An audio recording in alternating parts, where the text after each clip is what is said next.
nothing can save ya, cause this is the season of funky behavior. I came to relax your mind, you can recline. On what? On this here rhyme. I like the style, I'm staying for a while. It helps me show cats that I'm versatile. I'll touch your dial, turn your frown to a smile. I'll make you feel like you're having a child. So relax and open up, child. I'm about to make you walk what? Pimp style or pimped out style. You don't understand the logic. See, if you don't have it all, I'll take a deposit. I got shit for you, it's alright indeed. It's like going to the garden and planting the seed. It might tickle for a second, but it won't bleed.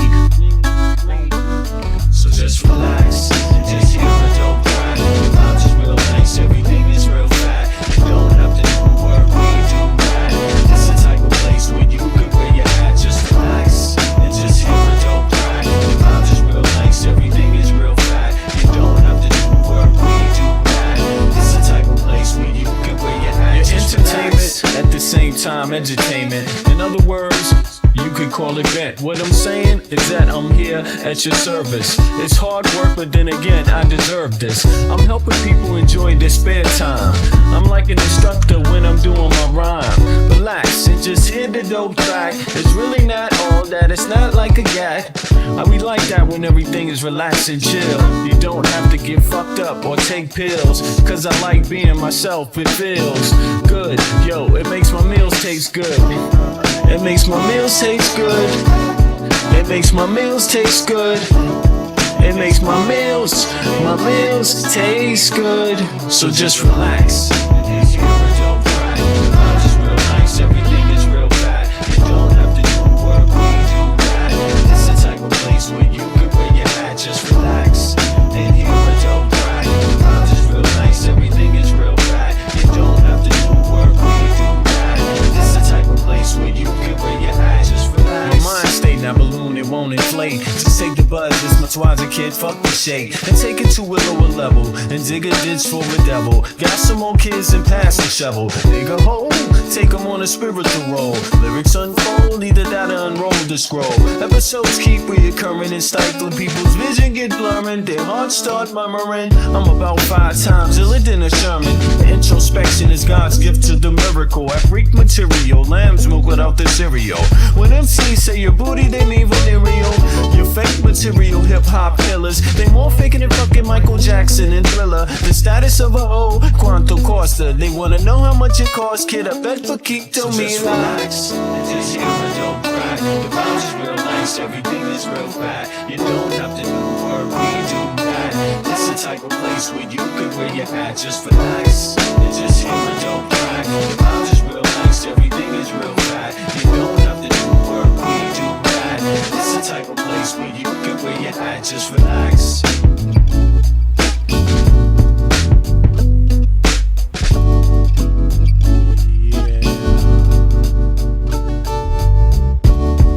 What's up, y'all?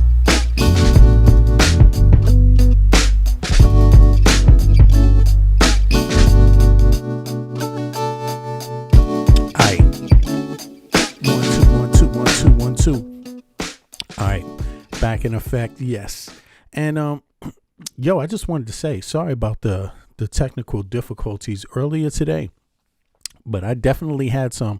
I was trying to get going on my secondary system, and for some reason, it was. I mean, I know what it is now, but it just wasn't popping off as easy as I thought it was. So I had to delay the broadcast.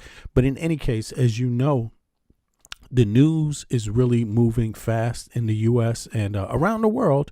I mean, one thing we know for sure is Trump has got the world on edge, moving, shaking, never knowing what's going to come next. And I think, it is hard for people to follow that.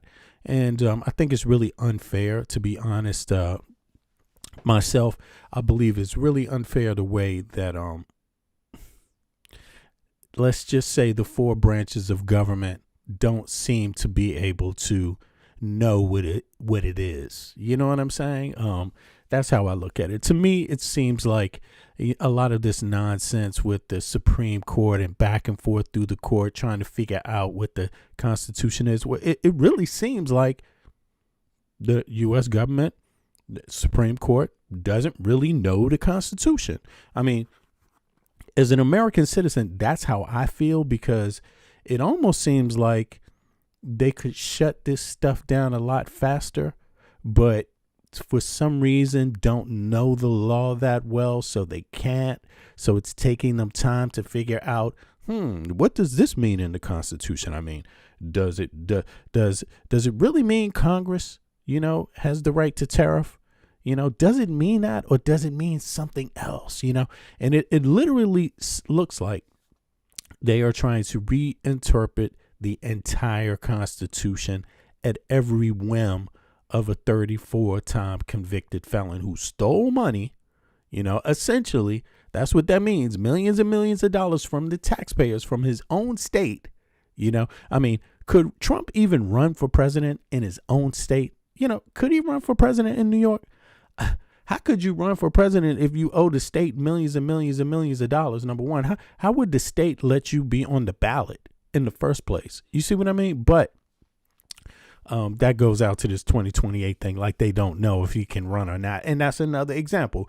Can Trump run or not? I mean, I'm sorry, but if you ask me, this shows me that American people in the Western world come last. Sadly enough, like, we're the one government that doesn't seem to know our Constitution. We seem to have, a lot of folks that don't know the Constitution, don't know what it means. I mean, step by step, every step of the way. And it's really unfair. I'm going to be honest with you. You can't get shit done that way.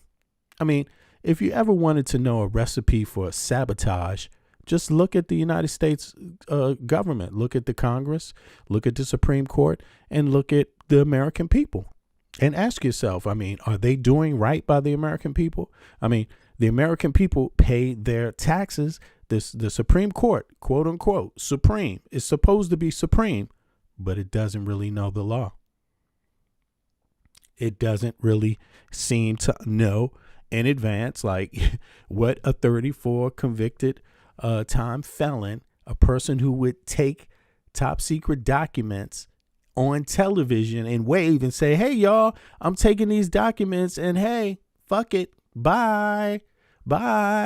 Everybody in the Supreme Court saw that, and yet they're sitting back twiddling their thumbs trying to imagine, what could Trump be up to? Could he do does it really mean like tariffs? Does that really mean? Or should that felon, the guy who said, I'm stealing these documents on broad day, on TV or international TV, for him, let's see.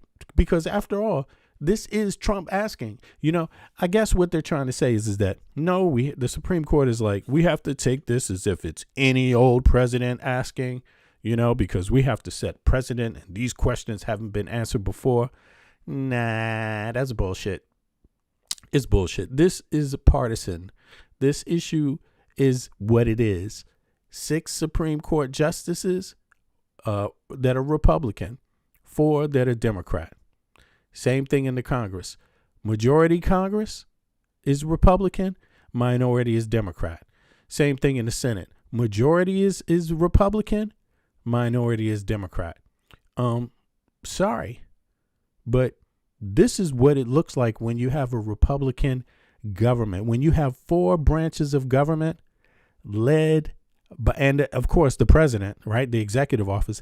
This is unexplicitly what it looks like when you have nothing but Republican control.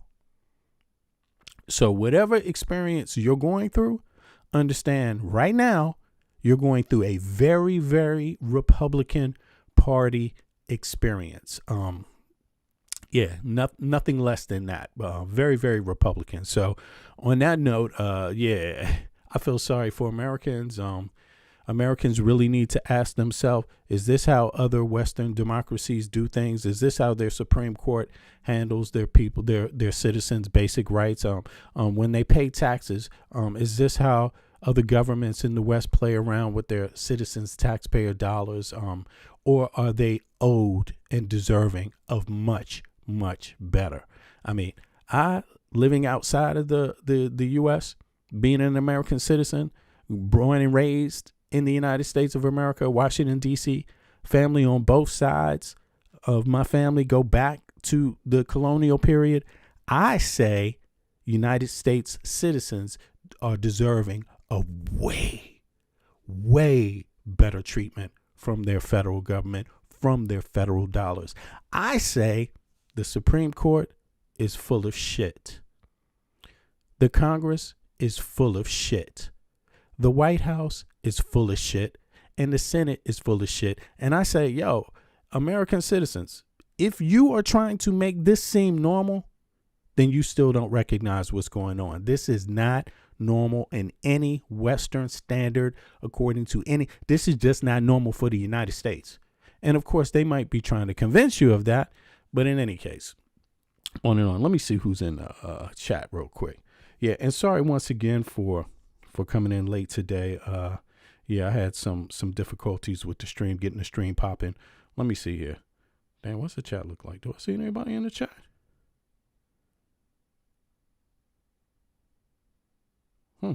Why is it now? I don't see the chat popping up.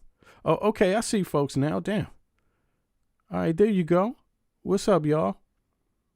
Yeah, well, look, somebody says it's look, somebody said it's that way, either party, get over it. Well, there's not either party running the government.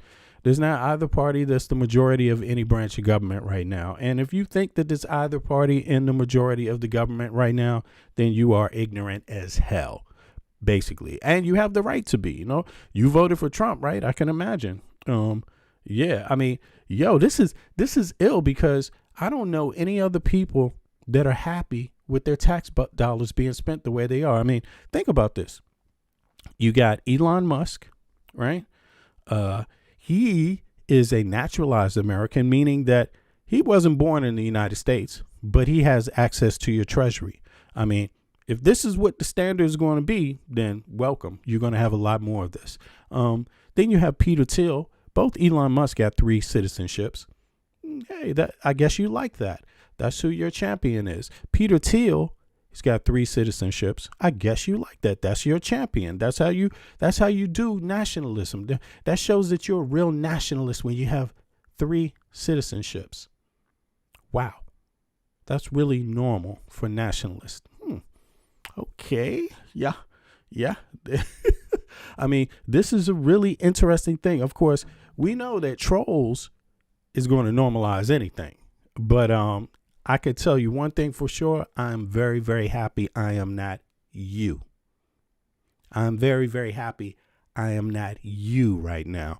I'm very, very happy I am not living in the United States of America as an American citizen right now, because I'm very, very happy with what my tax dollars do where I live. I like having my vacation. I like having my child care when I need it. I like having my kids getting paid to go to school. I like having universal health care. I mean, I like the fact that my tax dollars do that. I like the fact that 75% of the tax dollars that I pay 75% of that goes towards shit that affects my life on the daily. I like the fact that I have that. And if you don't like that, hey, that's on you. You know, I don't have to live your life out. I don't have to live your life out. And if you listen to Americans right now, if you listen to Fox is bitching. Fox, I mean, their candidate is in the, you know, their party is running the White House. Their party is running the Supreme Court. Their party is running the Congress. Their party is running the Senate. And yet they sound like they don't like shit. Wow. That's fucking amazing. If you watch the news, there's a lot of Americans that don't seem to like the fact that Trump could release their SNAP benefits, but won't, and is fighting not to. There seems to be, I don't know, if you watch Fox, they say people don't like that. If if you watch every other, they say people don't like that. I mean, Republicans just got an ass whooping in every election during this special election period. Every single spot, they got knocked out of the box in purple states. You see what I mean? And yet the trolls still like it the way it is. Okay. Well, in any case, let's move on. Fox doesn't like the fact. I mean, and I don't even know what's so special about this, because Fox, it seems like they like felons 34-time felons. Now, if Mamdani was a felon, would that make them like him better? I mean, would Fox News, would Republicans like Mamdani better if he was a felon? What do you think? If you think they would like him better if he was a felon, put a 1 in the chat. But is there any part of you that looks at Mamdani and says it is good for you politically to have a big foil there that you're going to... And here's the felon. The felon, best friend of Jeffrey Epstein for 15 years. The guy who literally has a woman on tape saying that he molested her 4 different times when she was 13 years old. This guy is your president, and now he's about to comment on someone who's not a felon, never been accused of molest or rape. But let's go. going to talk about for the next 3 years? You know, I'm so torn because I would like to see the new mayor do well because I love New York. I really love New York. When I left New York for Washington, New York was doing really well, but there were some bad signs. The bad sign was a guy named de Blasio. So the signs of de Blasio, that was the beginning, and it was bad. This one, we're going to, look, for 1,000 years, communism has not worked. Communism or the concept of communism has not worked. I tend to doubt it's going to work this time. Did you see his victory speech? It's not worked. And this one, we're going to, look, for 1,000 years, communism has not worked. Okay, so he says for 1,000 years, communism hasn't worked. Well, why the fuck is the United States one of the biggest? I mean, he says communism. Other people say socialism. Listen, why the hell is the United States military the biggest socialist project, one of the biggest socialist projects on earth?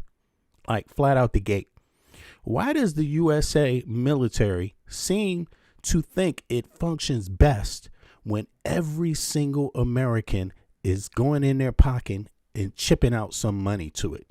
Why do you think that is? Why do you think they agree that every single American with a job should contribute to the United States military financially if it doesn't work, if that concept itself doesn't work? Why do they do it with the military then if it's so bad? You tell me. Should every American citizen with a job contribute financially to the United States military?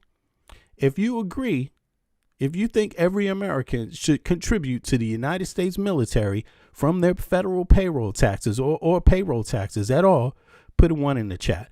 If you disagree, put a 2 in the chat. I'm just curious because for me, it's looking like that socialist shit is working very, very well when it comes to the military. When it comes to getting a whole lot of money, getting a bunch of contributions, I never heard anybody say, whoa, man. This socialist project military you got going on doesn't work too well. And now this dude is talking about communism. Communism wasn't around for 1,000 years. So you know Trump is full of shit. They just communism or the concept. Look, before, I mean, their party can't even stay on message. Before it was a socialist, that's what he calls himself. And I don't even agree that Mamdani is a socialist. But if that's what, because I don't believe you can have socialism in a country with a capitalist engine. Period. If you really want to get real about it, try socialism in a socialist form, which means the engine is not capitalistic. Okay. Number one. Number two, having healthcare, universal healthcare, just because you have universal healthcare doesn't make it a socialist country any more than the military would be socialist, right? So if the military is socialist, right? If you think it works for the military, why wouldn't you think it works for healthcare? What's the difference? What would the difference be? You tell me. What, you can't get private? You don't have private contractors getting public funds through the military? Yes, you do. Who's paying for that? The taxpayer. Why does it work for the military if it doesn't work for healthcare? Why does it work for the military if it doesn't work for education? Why could that be? Why could that be? What's the point in having a socialized military? Who are you protecting? People that can't even afford to get into school? People that can't even afford healthcare? Is that who you're wasting your fucking time protecting? That don't make no sense. But in any case, let's hear more of the 34-time felon, Donald Trump, who has a woman out there on video saying that he raped her 4 times when she was 13 years old. I mean, damn, that's really fucked up to have. Concept of communism has not worked. And if you have anybody accusing you, put a 1 in the chat. If you got any minors, anybody out there in the world that's ever accused you of molesting them when they were 13 years old, put a 1 in the chat. I tend to doubt it's going to work this time. Did you see his victory speech? It's literally never worked. Yeah, I thought it was a very angry speech, certainly angry toward me, and I think he should be very nice to me. You know, I'm the one that sort of has to approve a lot of things coming to him, so he's off to a bad start. At one point he said, And that's so funny because, you know, had Biden done what he said, should the next Democrat president do what Trump is doing? Should the next Democrat, should the next Democrat or should the next president, period, do what Trump is doing? If it's so good, should the next president do what Trump's doing? Should the next president, right, punish you based on whether you voted for them or not? Should they withhold your federal tax dollars because you don't like them personally or politically? Should the next one do that? You know, this is wild, man. I mean, only in Trump world, only in MAGA world do you have people using this kind of logic and accepting it. I mean, it's akin to slavery. Don't get me wrong. I don't live in the U.S. as an American citizen. I live outside. So you can enslave yourself all you want. It's not really affecting me, not directly. You see what I mean? Like, I'm just here to report on the shit, you know, and give people an option, you know, some dimension to it, since folks don't really seem to understand that, you know, some Western countries deal with things a little different, you know. "As turn the volume up." So hear me, President Trump, when I say this. To get to any of us, you will have to get through all of us. How do you respond to that? Does that affect anything you're going to do? It's a very dangerous statement for him to make, actually. Oh, thanks, Bits. I see you there. And, you know, you talk about danger. I think it's a very dangerous statement for him to make. He has to be a little bit respectful of Washington, because if he's not, he doesn't have a chance of succeeding. And I want to make him succeed. I want to make the city succeed. I don't want to make him succeed. Trump seems like he's a little twisted right now. He's like, on one hand, he's like, if he doesn't do what I say, if he doesn't like it, I'm going to withhold his tax dollars. And then he's like, I want to help him. Which fucking one is it? You know, do you respect people or not? It's not him. It's the taxpayers. It's still their money. You could disagree with it. What the fuck did the taxpayers do to you? That's crazy. Trump literally believes he can take it out on taxpayers based on who they vote for, even though no matter who they vote for, that person has to follow the state constitution anyway. If you live in a city, you have to go along with the city agreements also. I mean, this is ridiculous. This is ridiculous. I want to make the city succeed, and we'll see what happens. Did you see reaching out to him? I would say he should reach out to us, really. Trump wants Mamdani to reach out to him. Wow, that's interesting. Why? Why not just say, fuck you, you're a communist, I'm not going to talk to you at all, bitch? Why not do that? I want to make him succeed. I want to make the city succeed. I don't want to make him. I mean, if you don't need him at all and he doesn't matter at all and the people's vote doesn't matter, then why not just say, fuck you, I don't need you? Succeed. I want to make the city succeed, and we'll see what happens. Did you see reaching out to him? Look at that. Could you see reaching out to him? Look at his face.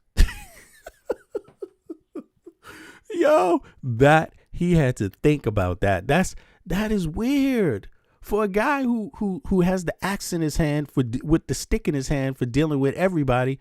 Look at this. All of a sudden, he didn't have the stick in his hand. He put the stick down and was like, I would like Mamdani to reach out to me. I think that would be better. Either way is weak. Either way is weak. Coming off of that bullshit that you was talking, you shouldn't want to be talking to Mamdani at all, because number one, he's a Muslim. Number two, he's a socialist, like you said, like you spread the fear, like Fox News spread all that fear about him being a Muslim, him being a socialist. Why the fuck would you talk to him then if that's a problem? If him being a socialist is a problem, why are you even willing to talk to him at all? If him being a Muslim is such a cultural issue for you, why the fuck would you talk to him at all? Why don't you put your foot down and stand on something, bitch? But of course, we know Trump is a weak ass weasel. He ain't gonna do shit. And Mom Donnie knows that. I would say he should reach out to us. Really, I think He should reach out to us. Man, fuck you. reach out. I'm here.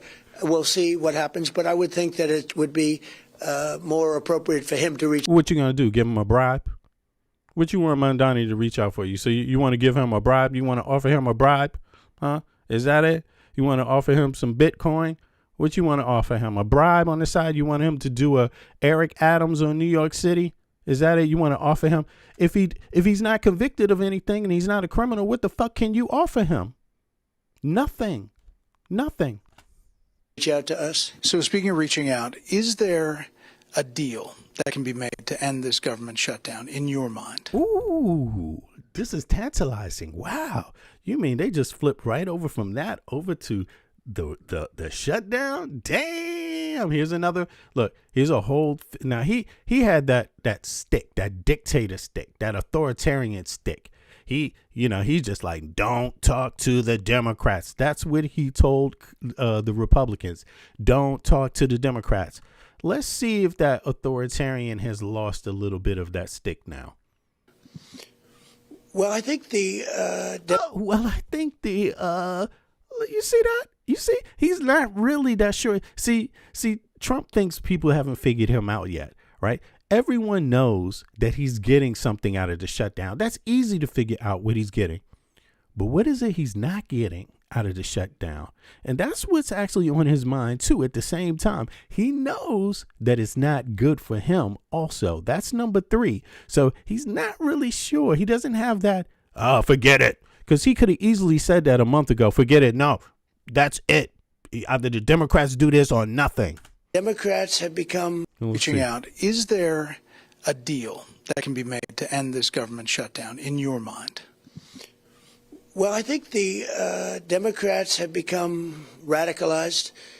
I think, this never happened before. They always extend. An extension is very easy. It's done all the time. You extend, sometimes you extend 4 or 5 times. I mean, they become radicalized lunatics, actually, in a true sense. They should automatically extend, and we will make a deal as soon as they do. As soon as they do, we'll make a deal. There is a deal in the works that they're. You see that? So he's not so hard. He's like, as soon as they do, we'll make a deal. Why are you making a deal, strong man? Fuck making a deal, Trump. Fuck making a deal. Fuck your deal, Trump. Be strong. Be a man. Be a man, yo. Everybody knows we're going to have to suffer. We're going to have to suffer no matter what, Trump. So be a man. Fuck your deal, Trump. Fuck your deal. What do you get out of it? Why you want to make a deal, Trump? Why you want to make a deal? You don't give a fuck about people snap. You don't give a fuck about the Constitution. You don't give a fuck about being a treasonous. You don't give a fuck, period. So why you want to make a deal? Nobody believes you even want to fucking make a deal, homie. That's the news. They're talking about. Nobody's waiting for Trump to make no fucking deal. Okay? No one believes that. At least Senator Susan Collins talked to the House, said if they pass the continuing resolution now, this Friday, they'll pass the military construction, the veterans bills, maybe even other bills, and that would get veterans their checks by Veterans Day Monday. Would you support that? Nope. He wouldn't support that. Look at it. I mean, I'm going to look at it. They should just extend. You see, because Trump doesn't want the military. That's not what he wants. It's about something else. Listen to this very clearly. Very clear. See, it's not what he says, it's what he doesn't say. Become radicalized lunatics, actually, in a true sense. They should automatically extend, and we will make a deal as soon as they do. As soon as they do, we'll make a deal. There is a deal in the works that they're talking about. At least Senator Susan Collins talked to the House, said if they pass the continuing and see, they know Trump ain't gonna make this deal. That's why they offered it to him. Just to let everybody see and let everybody know. He doesn't give a fuck about anybody getting paid. He already promised to fucking fire loads of people, and that's what he's been doing. Resolution now, this Friday. So if it's really about these people getting paid, sure, let's do this first. Let's get them paid first before we agree on anything else. Well, not exactly. They'll pass the military construction, the veterans bills, maybe even other bills, and that would get veterans their checks by Veterans Day Monday. Would you support that? You hear that? Monday. When is Monday? Monday is in 2 days. What did Trump say? Nope. Trump said no because, see, there's something else Trump wants that he's not talking about. I would look at it. I mean, I'm going to look at it. They should just extend it and work on it. And we ought to work on health care together because Obamacare. Ooh, you're going to work on health care together. Republicans Trump has been working on health care since he was running in 2015. Nothing yet. Not one proposal for health care. The proposal you got for health care was the big, beautiful, ugly bill. Those cuts. It's been a disaster. It's going to get a big increase, but Obamacare is not great health care, and it's very expensive. And you better believe one thing. Obama signed a bipartisan deal on health care. Trump has never signed one deal on health care, period. He's a failure. And I'd love to work with them to fix it. This is obviously appropriations bills one at a time, but they lump some in. Anybody with a brain knows once anybody funds the government, Trump is never coming back to the table again. That is the news.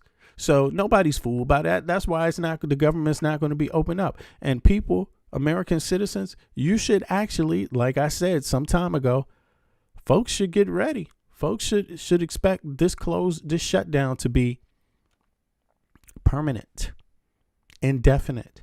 And I said this a few different times on a few different podcasts, that a shutdown by law can be indefinite. That means forever. That's what that means. And in this case, the only thing that can change that is either Congress working together around Trump, not even listening to Trump, although Trump would have to sign it, or 2026 elections. And it looks like 2026 elections is the only thing that will change this shutdown. And the reason why is this: because the big, beautiful, ugly bill cut so many services to everyday people, to the middle class and poor, that even if the Democrats opened up the government, it would be just as bad as if it never opened up, or maybe even worse for a lot of people. So, yeah. And get a continuing resolution until December or January, move forward.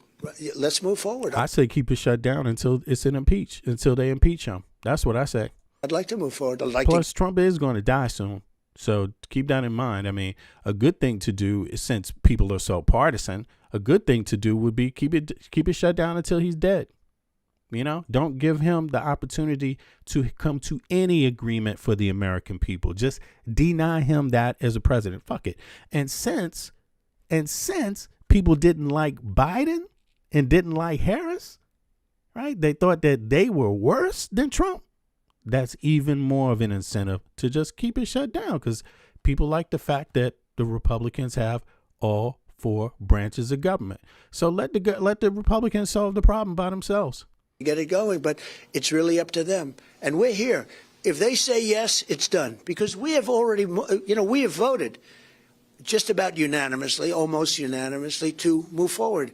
We're ready to do it. Yeah, Trump is having MRIs. He's about to die soon. He's out of there. He's going to fall out soon. A few more things. You said, by the way, I thought it was going to be last month. I did say that, but the first thing I said, I don't know if people recall, is I said by the end of this year, he's out of there. Trump is out of there. He's too old. But then I started being like, damn, it's going to be sooner, looking at how this guy's health looks. But I have to tell you, I mean, for a sick old motherfucker, he does seem to be hanging on. But nobody's invincible. Republicans should get rid of the filibuster. Based on what you said. See, this is the key to how desperate he is. See, and this is another key to this shutdown. Like, so again, there's something else in it that Trump wants that this shutdown is preventing, that he's not saying, which is why he's like talking about this filibuster, because anybody in their right mind knows, wait a minute, if you remove the filibuster, then that means all you have to do is have a majority. in the House or in the Senate, and boom, you get your way. That's never been the case before. When Democrats had the majority in the House and in the Senate, right? That wasn't good enough to fund the government. See, they always had to negotiate back with Republicans because you needed a supermajority in a lot of cases, right? Trump wants you to get rid of that. So that actually means that whoever has the Congress the next, and the Senate the next, and the White House the next, actually, they can do a lot more. They can do a lot more without the other side. The filibuster is the only thing stopping it from being total partisanship. If you remove the filibuster, then it will be 100% partisanship, no matter who is the majority. And Trump, obviously Trump, you know, he doesn't understand that, right? But he's throwing it out there. But why is he throwing it out there? It's because there's something he wants right now. He knows it. It's got to be something for the billionaires. I'm telling you, it's all about, for Trump, this shutdown. The only thing he's worried about, he's not worried about the people. He's worried about the billionaires not getting that money from those projects, because this shutdown fucks them up too. And that's all it's about, because why would anyone go that far to say remove the filibuster? You know, for what? You already get to hurt the everyday people. So why do you need the filibuster? You're hurting the regular day people right now, right? And you can see he's not in a hurry, but it's really the rich folk. It's the rich folk he's worried about. You don't really think the Democrats could never win the Senate again, right? No, I think that if we got rid of the filibuster, we would approve so many good things, common sense things, wonderful things, that it would be hard to beat us. You see, so the rich folk have already gotten their fangs into the U.S. government. Elon Musk has already gotten his fangs into the Treasury. They've got about 80% of the job done. They need Americans to submit and give the okay for the rest of the 20%, so that they will be the new masters of the United States of America forever. 3 citizenship holding Elon Musk, 3 citizenship holding Peter Thiel, and these other billionaires, and they are going to abolish the Constitution of the United States. You know, this is what they want to fucking do. This is what they want to do. If you think he's trying to get rid of the filibuster for some reason that has something to do with American citizens' rights, and it has everything to do with abolishing it forever. You see, so yeah, you got to keep in mind, he's been accused of being a pedophile. He's been accused of being a pedophile rapist. He's been accused of being a rapist. And he's also been convicted 34 times, a felon, of fraud. Right? So you have to understand and read his language. Whenever he wants something, it's for the worst possible reasons ever. Period. If we don't, it's always going to be a slog. So I do say this. I would say absolutely, without question. I give him credit for being able to go out and just keep lying over and over and over again. Actually, I give Fox News credit for being able to just keep telling the lies. Caroline Leavitt to just keep telling the lies over and over and over. But see, if you don't actually win, if you don't actually maintain control, and this thing does turn around, you're going to have to face those same American people you lied to. No doubt in my mind, get rid of it. And the Republicans should do it. But they have a number of Republicans that don't. Do me a favor. Click the like button, y'all. Click the like button. Subscribe if you haven't subscribed. But click the like button. Thank you. Agree. And you know what? It's a question. Do I want to lose my relationship with those Republicans that have been very good to me for a long period of time, that voted against the... Trump don't give a fuck about any of these Republicans. He used them already, man. These Republican reps, they're the worst, man. They're suckers, man. They didn't even attempt to fight for their own constituency. I mean, they literally wrote a bill that cuts their own constituency out of fucking out of services several times. Like, who the fuck does that and actually goes out and claims that you made things better when really you cut services from your own constituency? Who does that? I mean, when was the last time a Republican has done anything for anybody who lives in a red state? What the fuck? I mean, the minimum wage is the lowest in the country. Industry is the lowest. They're actually a state that relies on federal subsidies.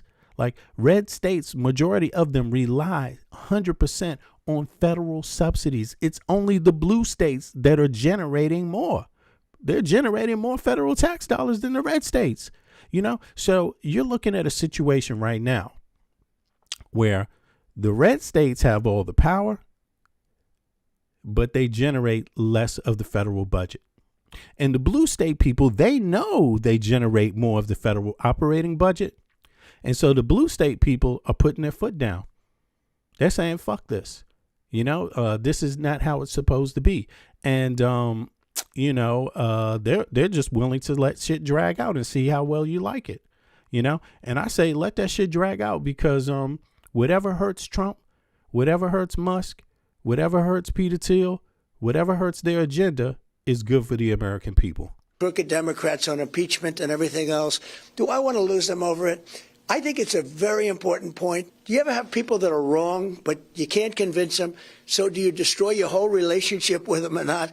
I'd be close to losing it, but probably not. How worried are you about this Supreme Court decision? You see how he does that double play? I'd be close to losing it, but probably not. On your emergency power on tariffs. The hearing today, a lot of people were trying to read through the tea leaves, what the justices were asking. Some were saying they were overly skeptical. You can't really do that in Supreme Court hearings, but how worried are you that they may unwind this thing? Well, I heard the court case went well today, but I just heard that a little while ago because, as you know, it was just 2 hours ago that they finished up. But I will say this, it would be devastating for our country if we lost that. Devastating. I think it's one of the most important. Notice how as soon as Trump got into office, it became an emergency. Everything became an emergency. Emergency powers, emergency powers. Oh, my God. Everything is about to explode. Oh, no.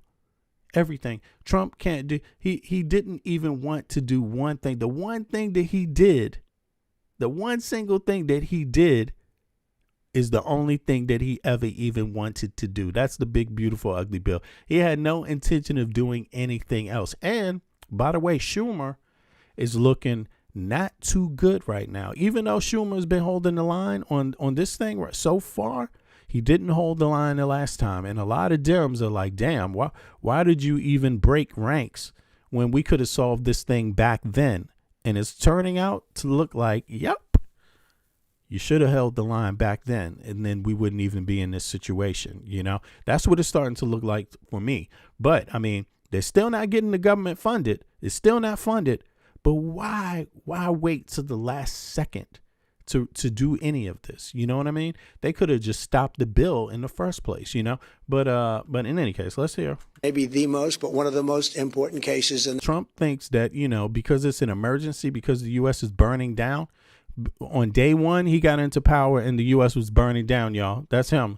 The U.S. was in a war type of situation where if he didn't take to emergency powers, the country wouldn't even be around today. So using the emergency powers is why he has the tariffs, you know. How are your pockets doing? All right. So let me ask you this. Are things more expensive in the state that you live in? Yes or no? Put a 1 in the chat if things are more expensive and tell me what state you live in. Put a 2 in the chat if things are cheaper, right? And put your state in and let me see what that looks like. If it's put a 1 in the chat if things are cheaper and let me know what state you're from. Put a 2 in the chat if things are fucked and let me know what state. I hope I said that right.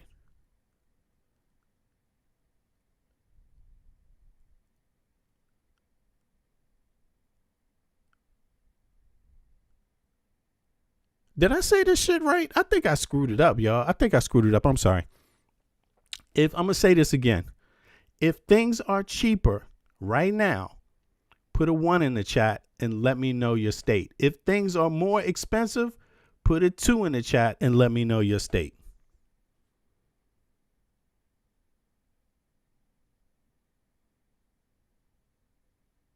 Okay, so look, here we go. So it seems like there's a lot of people, right? It could be trolls. You never know. Well, let's bring this up.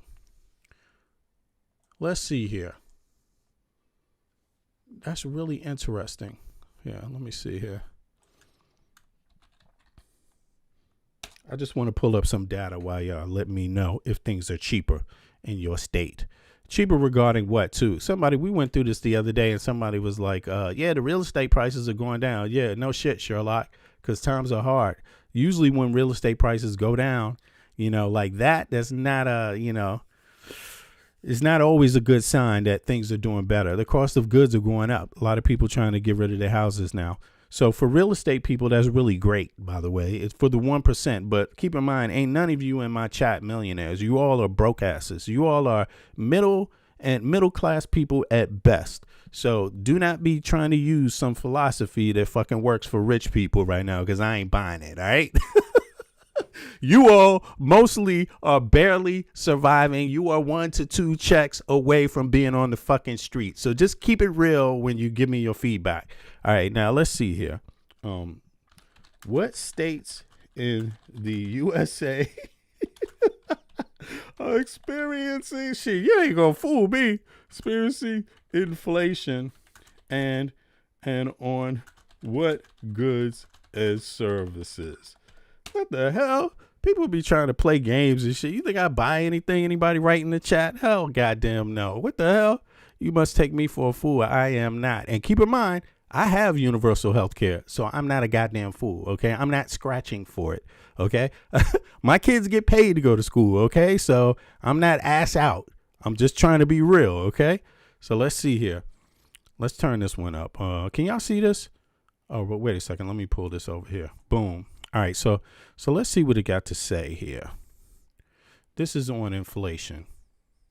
Here's a summary of how inflation is playing out across different US states and for what goods and services. What we know. National picture. The National Bureau of Labor Statistics BLS Consumer Price Index CPI shows that for the US as a whole, all items inflation is around 3.0% year over year in recent months. Trading economics. Key driver categories: food, shelter, rent, and services. For example, food at home rose 2.9% over the past year. Shelter contributes significantly. Bureau of Labor Statistics inflation varies by region.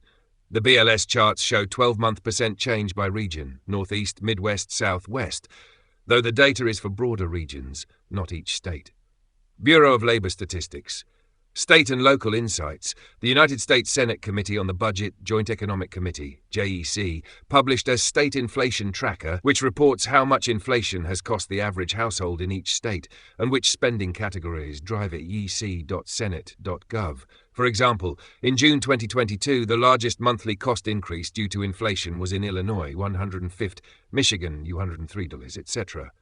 jec.senate.gov. The categories: transportation, energy, food, shelter. E.g., in November 2022, the largest household inflation cost was for transportation, $256, then energy, $135, shelter, $180, food, $12. jec.senate.gov. Also, a note on inflation expectations. A study by Federal Reserve Bank of St. Louis found states like Arkansas, Mississippi, Tennessee had higher one-year-ahead inflation expectations, 8 to 10%, compared to the median 4.9% from May 2020 April 2023. Federal Reserve Bank of St. Louis. Here's a breakdown of how inflation in the US in 2025 is being influenced by tariffs and trade policy shocks, including what goods services are affected and how the effects vary by state and by category.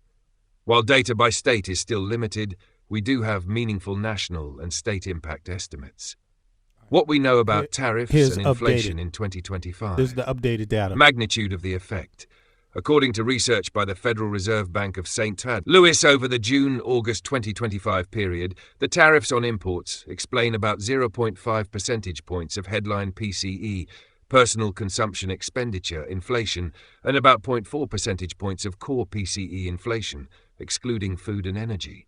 Federal Reserve Bank of St. Louis, in terms of share, for the 12-month period ending August 2025, tariffs are estimated to account for roughly 10.9% of headline PCE inflation.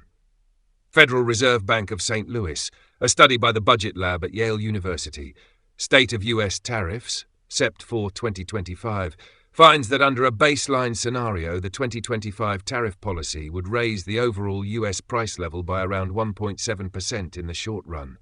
which translates into an average household income equivalent loss of about $2,300 in 2025. The Budget Lab at Yale. That same report finds certain product categories are hit especially hard.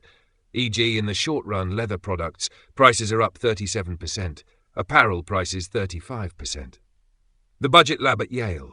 An earlier methodology note from the Federal Reserve Bank of Boston estimates that for a hypothetical tariff regime, 25% on Canada-Mexico goods plus 10% on China, etc., inflation in the core could increase by up to 0.8 percentage points. Federal Reserve Bank of Boston. Categories, goods most affected.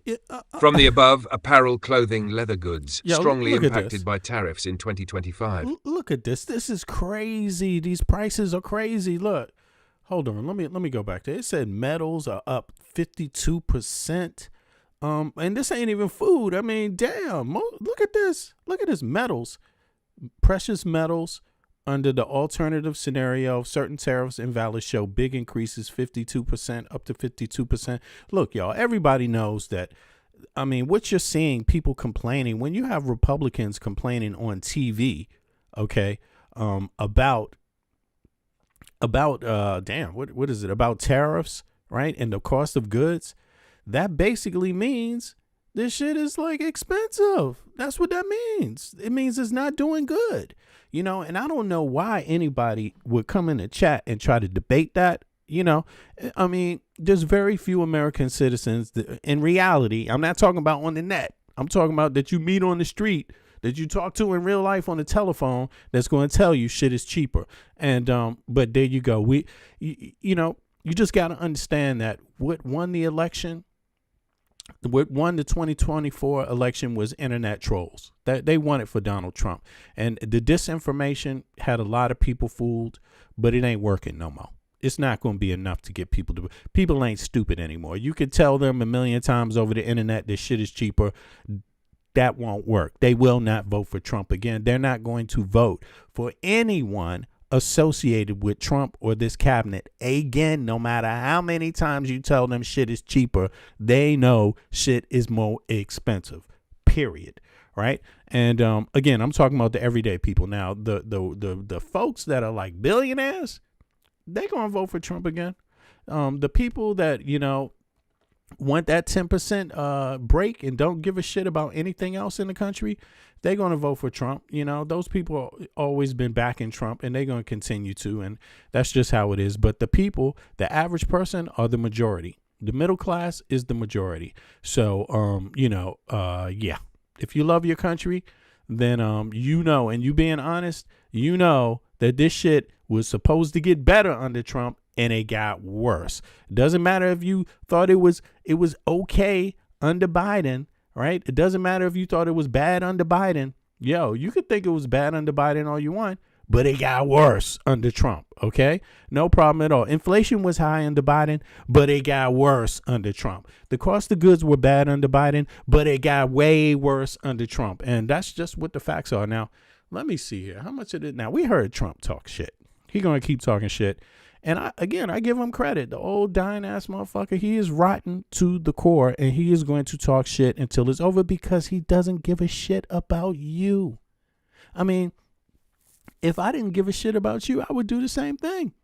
You see what I mean? Like, in fact, if I hated you and you voted for me and you just kept voting for me no matter how much I fucked your life up, hey, man, some people get off on that shit. Sadomasochism. People get off on just, you know, like suffering. Some people are like that, and you just have to give them their suffering, you know. But yeah, it's not seeming like it's going to work this time. Now let me go over to what is this?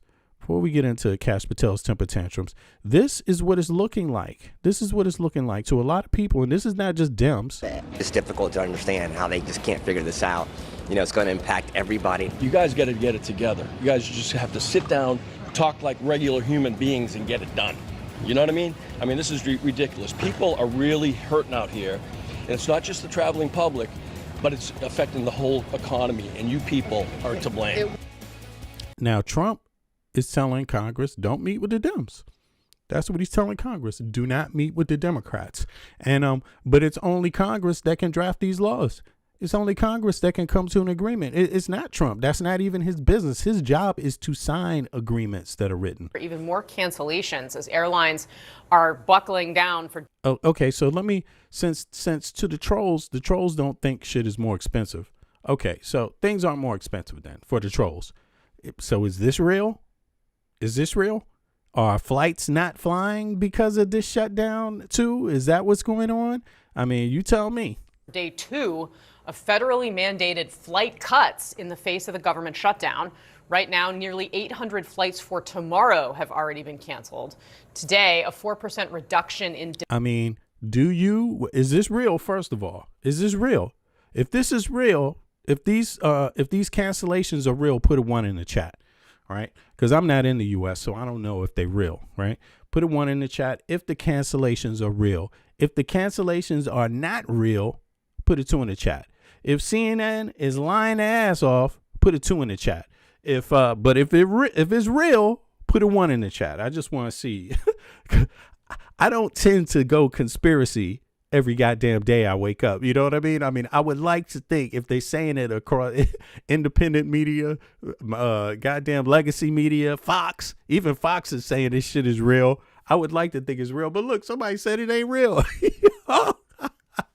Even though, hold on. Let me do something about that. Wait a second. Somebody said it's real. Come on, man. You got to keep it more real than that, bro. You got to keep it real. Here we go. Let's say here 5 minutes. Yeah, I don't know who that is, but you got to keep it real. Come on. Everybody knows these flight cuts are real. This shouldn't be so partisan. But Domestic flights went into effect at the nation's 40 busiest airports. Here in Washington, we're following some movement on what could be a way to open the government. But that's also something that we have said a few times. All right. So let me ask you this. Should Republicans meet with Democrats to draft an exit ramp to this shutdown? Should Republicans meet with Democrats? I'm talking about the Congress. Or should they not meet with the Democrats? Okay. Put a 1 in the chat if you believe Republicans should meet with the Democrats.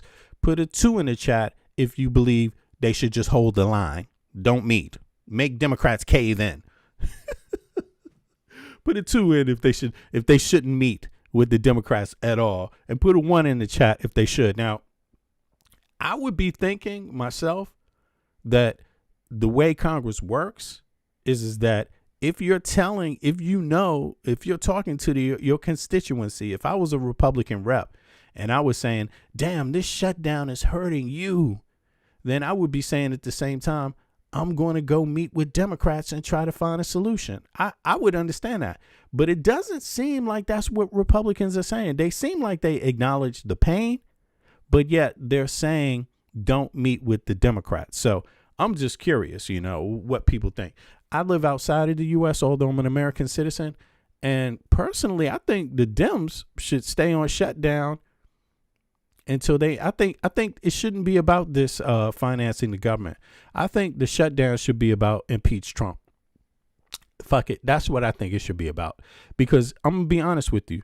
I think that's really the point where people are at right now. I think that's what's really going on right now. Like, the government is not going to function for the people anymore because the leadership has fucked it all up. And I don't think it's going anywhere until you get Trump and that administration, not anywhere good, until you get Trump and that administration out of there, because he's the one that's supposed to be calling for Congress to get together. He's the one that's supposed to be directing the Republicans to meet with the Democrats. And he's not doing that. You see what I mean? So he's lost his main function. His function is not to work for billionaires. His function is to work for the American people. All the poor, the handicapped, the middle class, the upper middle class, everybody. And he's not even pretending like he's working for all of these people. But let's hear some more. The past month, but just about an hour ago, the Senate Democratic leader, Chuck Schumer, went onto the floor Trump for impeachment to make this new offer to Republicans. Over the last 15 years, startups the reason why I say the impeachment is because look at what you're getting right now. You ain't getting shit right now. All right. Republican. All right, this is Schumer. This is what Schumer's got to say. Republican request not to start negotiations until after the government reopens. You see? So the Republicans are saying no negotiations until the government opens. So that means, in plain language, do not meet with Democrats to get the government open. Wait until the Democrats agree on the previous funding, or the previous to fund the bill as it is, to fund the big, beautiful, ugly bill as it is, to fund it without any type of changes or amendments to it. So, All Republicans have to do is say yes to extend. Now, do you believe that SNAP benefits should be cut? Because that's what's in the big, beautiful bill. If you believe SNAP benefits should be cut for all Americans, Republican or Democrat or independent, put a 1 in the chat. If you do not believe they should be cut, put a 2 in the chat, because they're getting cut in that big, beautiful bill if it gets funded. Just so you know, if you believe that this and this not, hold on, let me go. Somebody said that's a lie. God damn it, that's a lie. No. Does the big, beautiful bill cut SNAP benefits? It does. It cuts SNAP benefits. I mean, I don't know why you don't know that. It's your responsibility to know. Anybody can know. But here we go. For people that don't know, and it's not my fault. You should know this, and don't blame me. And actually, if you don't know this, you should slap yourself, to be honest.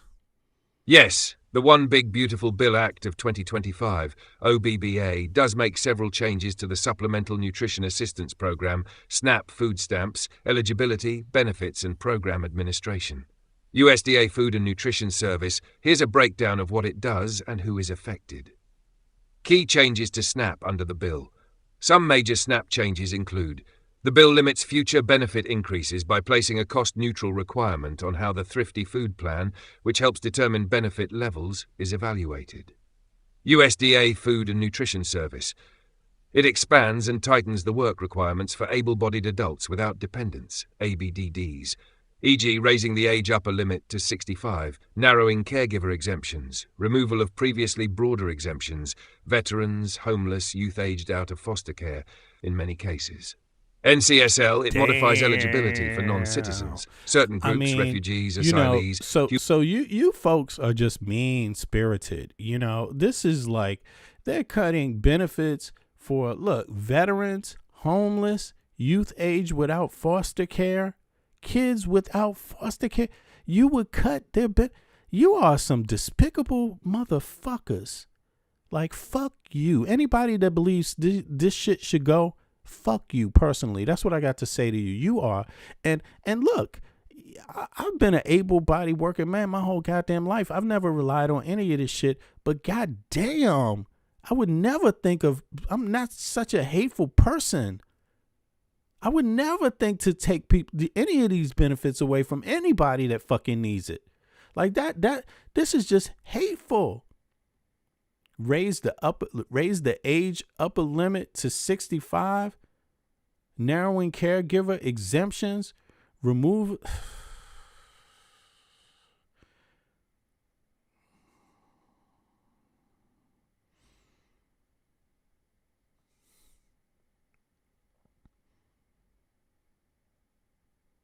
This is the same thing they did with this whole chase the illegals around.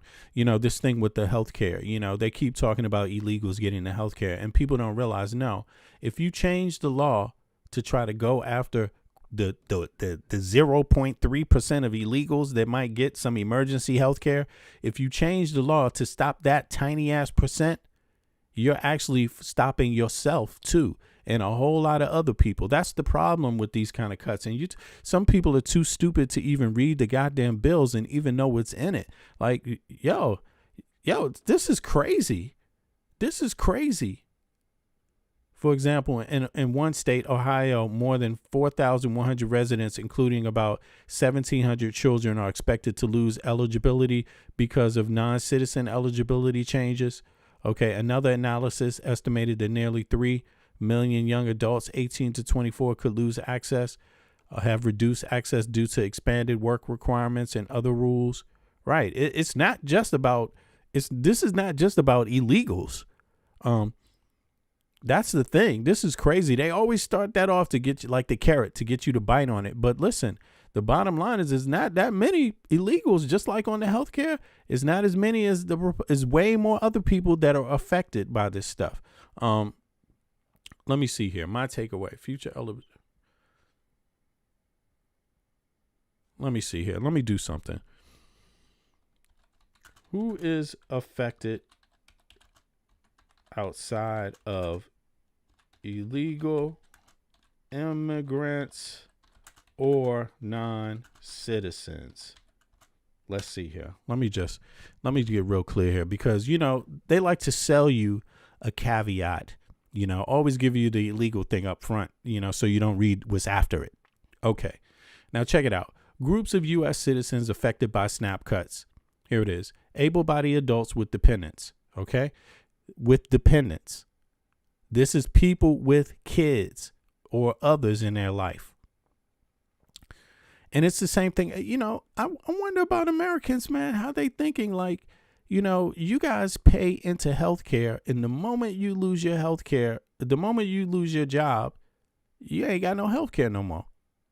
And a lot of people pay into that healthcare program, don't ever even use it. And the moment they need it is when they lost their job, and all of a sudden they can't get it. That sounds like fraud to me. That sounds like a scam. But this is the same kind of shit. This is what this is about, because when you're working, you pay into this. And all of a sudden, if you lose your job, you won't be able to fucking get it according to these people. Like, that's bullshit. Have they ever suggested to lower the taxes on people, on working people? Have they ever suggested that in any goddamn bill? How many of y'all want the taxes to be lowered for everyday people, the middle class and the poor? Put a 1 in the chat if you want taxes to be lowered for the middle class and the poor, because this 75%, that's who's paying for this shit. 75% of the people who pay for the federal budget they're just people that clock in on a job, like straight up. And then they fuck around and don't actually give you nothing for it, yo. Look at this. These are U.S. citizens ages to 18 to 65 who don't have children or qualifying dependents. Okay. Oh, without dependents, it says. Okay. And then OBBA expands the work requirements from 18 to 49, now up to 65 years old. You have to be working between 18 and 65. What the fuck? So that means you can't have no bad luck, yo. You can't have no bad luck. What the fuck are you paying taxes for? So what Western nation has people that don't lose their fucking job? Wow. You must work at least 20 hours per week, be in a work program, or lose benefits after 3 months in a 36-month period. Okay. Before many states could waive these time limits in areas with high unemployment, those waivers are now mostly banned. Right. So all those waivers before are banned, but it's your tax dollars, but they're not lowering your taxes. They're not lowering your taxes. They're just cutting your benefits, but they're not cutting the billionaires' benefits. They're not cutting Elon Musk benefits. The same people that pay for this, that might need this, is paying into Elon Musk shit. Okay. These people will never get to the moon, but part of their salary goes to somebody who wants to get to the moon. Okay.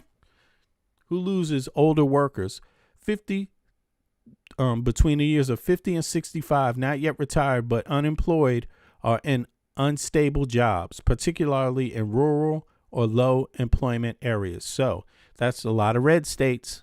You people right now, 50 to 65, you thought your government wasn't doing shit for you now? Well, guess what? This is what you voted for, Trump. This is what you voted for, MAGA Mike Johnson. You voted for that. People between 50 and 60, and they don't care what color you are, what your sexual orientation is. You could be two heterosexuals living in the same house, right? Between the ages of 50 and 65. You run into any kind of trouble in a rural state, the answer is fuck you, according to Donald Trump. Okay. Estimate roughly 2.5 to 3 million adult citizens who lose access to face temporary suspensions of benefits. Yep. As of right now, If they fund this bill without any changes, that's you. Yeah, man. This is, I'm gonna be honest with you.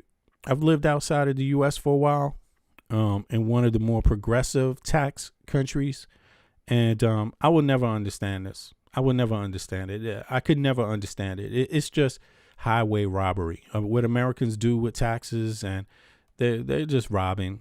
They're robbing their citizens, and college students, 3 million will be affected. These are citizens we talking about. Working poor, 2 million. These are citizens only we talking about. Veterans and homeless, 100 to 20,000 veterans and homeless. Parents, 1.1 million parents, citizen parents. Older adults, 400,000 older adults. They will be affected by the big, beautiful, ugly bill, right? Yeah, so low-wage, part-time U.S. workers, college students, veterans, caregivers. These are people who take care of the elderly. These are people that take care of kids, babies, kids, damn, this is crazy. And older Americans just below the retirement age. So Donald Trump hates you, just so you know. And, hey, if you voted for him, I'm sure you really regret it right now. But it is what it is. It is what it is, and there's not really much that can be done about it. You can stay aware. You can ask the Democrats to hold the line and renegotiate these terms, or you could say, fuck it, I'll take the cuts myself. I'm 50, between 50 and 65. I'm just about to go on retirement. You should volunteer. If you want to volunteer, then you should just tell Democrats to stop fighting. Stop fighting, Democrats. I'm ready to lose that snap. You students, go ahead and tell the Democrats, stop fighting. You spend your money on an education in a country that doesn't give a fuck about you anyway. I mean, they won't give you student debt relief, and now they're going to cut anything else. Okay, well, you can volunteer to have your ass up on the axe too, if you like. That's the Trump way of doing things. And you voted for it, and not you personally, but at least a lot of Americans voted for it. A lot of them are on this X list, by the way. They haven't figured that out yet, but they will be. But let's see. Let's let Schumer talk a little more. Current law for 1 year. It makes sense. And since what we're proposing, we will agree with the Republican request not to start negotiations until after the government reopens. All Republicans have to do is say yes to extend current law for 1 year. It makes sense. And since what we're proposing... I see what's going on here. Because the Dems are looking to impeach this motherfucker anyway. So they're like, all you have to do... They're like, all you have to do is just agree to extend the current law 1 more year. And Trump is like, no, because he knows impeachment is coming. He knows every goddamn American is like ready to fucking yo, listen to this again. This is hilarious. Come on, Trump, man, just agree, man. Just agree 1 more year, Trump. Come on, man. People love you, man. You'll do it. They won't impeach you, Trump. Not to start negotiations with... To make this new offer to Republicans. We will agree with the Republican request not to start negotiations until after the government reopens. All Republicans have to do is say yes to extend current law for 1 year. 1 year. What's the date? Let me see. Today is November 8th. Something about that date that just rings a bell. I don't know. What is that? What's that about? Hold on. Let me see. Somebody said Mod's doing anything. Let me check something out here. Mod's doing anything? Let me see. Where's Bits at? Yeah. Bits is in here. I mean, yeah. Let me see. I get Bits. I hope you on it. But I don't see Tia. I don't think Tia is here. She couldn't make this one. But yo, by the way, thanks for the memberships. Giving out the memberships, Bits. I appreciate that. Anybody that got a membership, a free membership today, say thank you to Bits, you know, and she's been doing that for the last 3 or 4 streams, you know, so I appreciate that, you know. Yeah, no doubt. I appreciate that a lot. You know, it's not, I'm doing my best, and I'm only doing it for my damn country. You know what I'm saying? And you know what it is. We have to put up with some of this, some of these trolls, because just for the listeners, because you know, you do want a little bit of freedom of speech. I don't want to cut out people that just have a difference of opinion, but we do have to try to monitor some of the troll activity, people that are not genuine.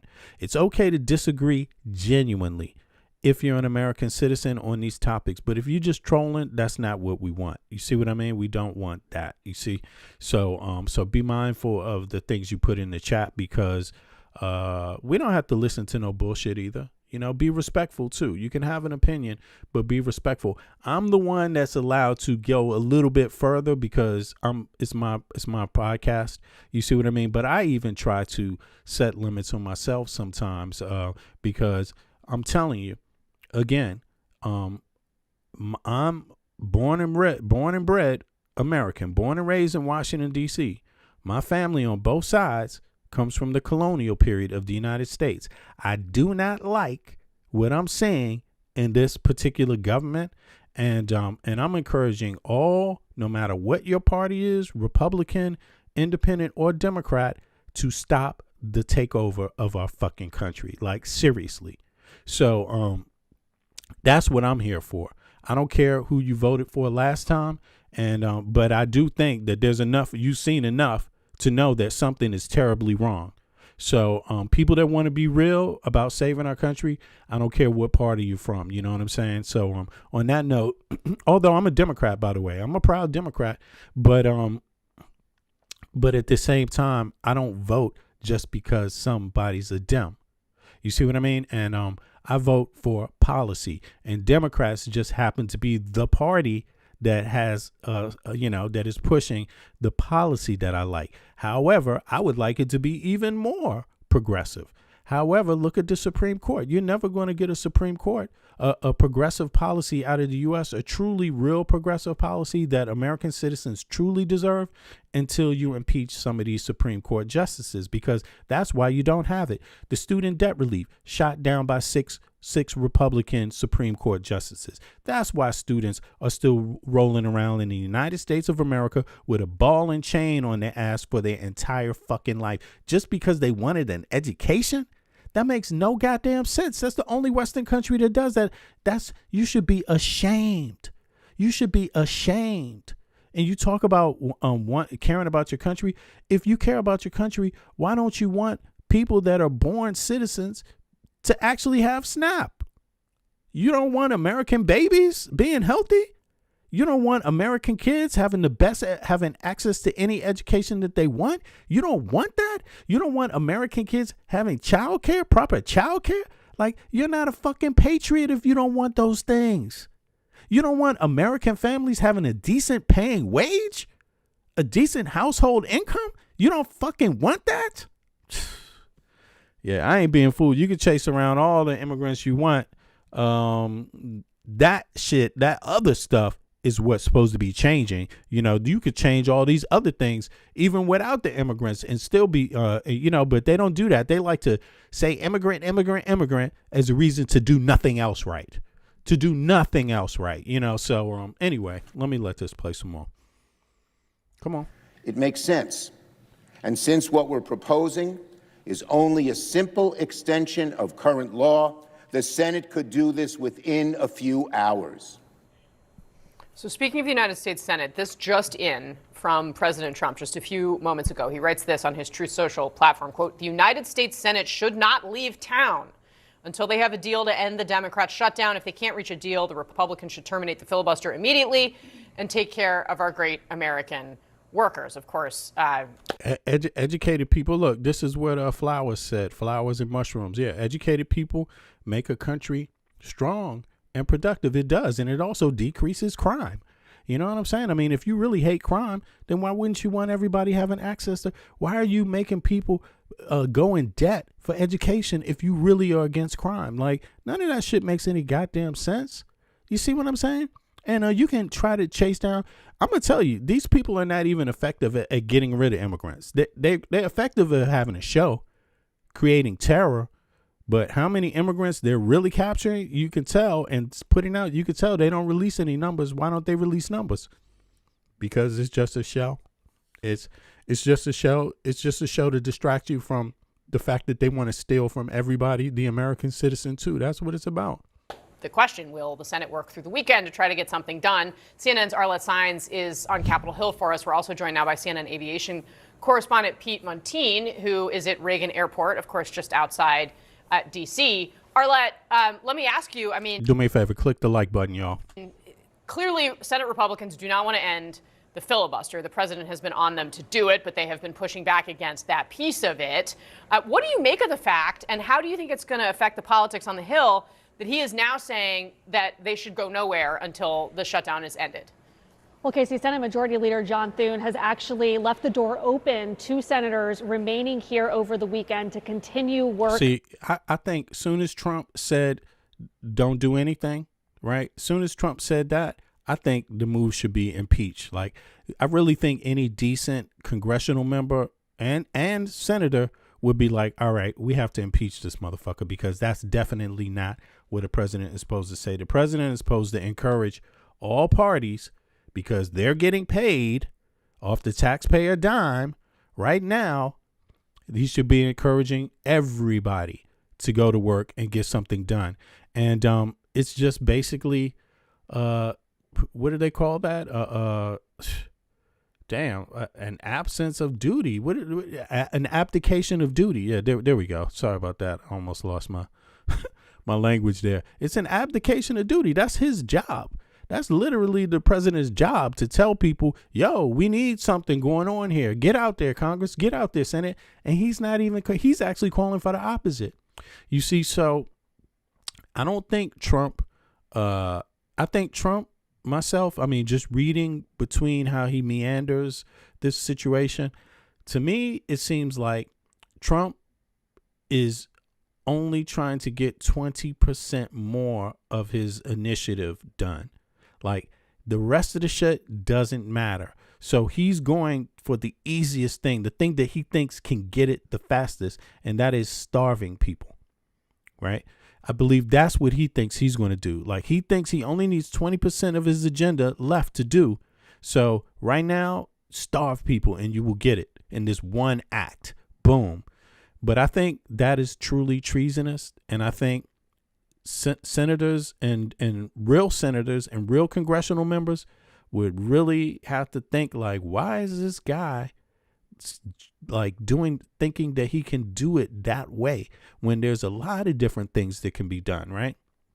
It's because he's trying to force something down people's throats, and he's also afraid of retribution. Like, Trump is afraid of the voters, and so he can't even imagine. It's just like you heard Chuck Schumer said, okay, let's just extend the current law for one more year. One more year is right after the next election, congressional election. So it's very clear, if Trump wanted the government to be open, to be funded, he would agree to that, right? But he's not going to do it because he knows he's in trouble.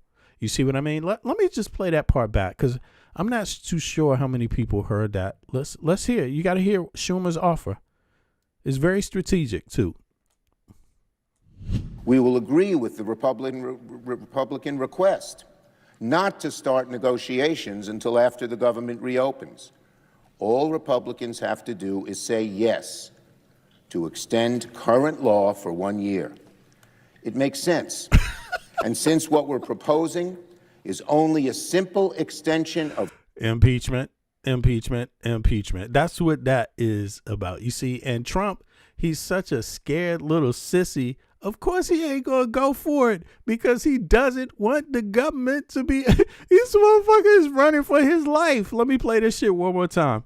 Republican request not to start negotiations until after the government reopens. All Republicans have to do is say yes to extend current law for 1 year. Okay. 1 year would be November 8th, 2026. What's happening then? Makes sense. What's happening? Hold on, And yo. since what we're proposing... Let me just put a joke up here on the screen. This is so funny. Let me pull this shit back up. Boo, boo, boo, boo, boo. Let me see. What happens 1 year from now? What happens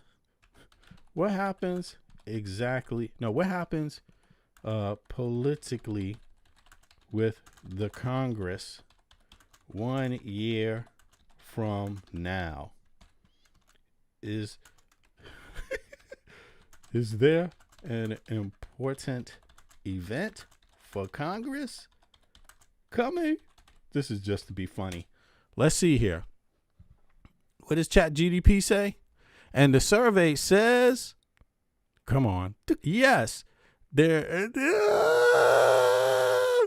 Look at, oh shit. Hold on. Damn, there's some things. Let me play it.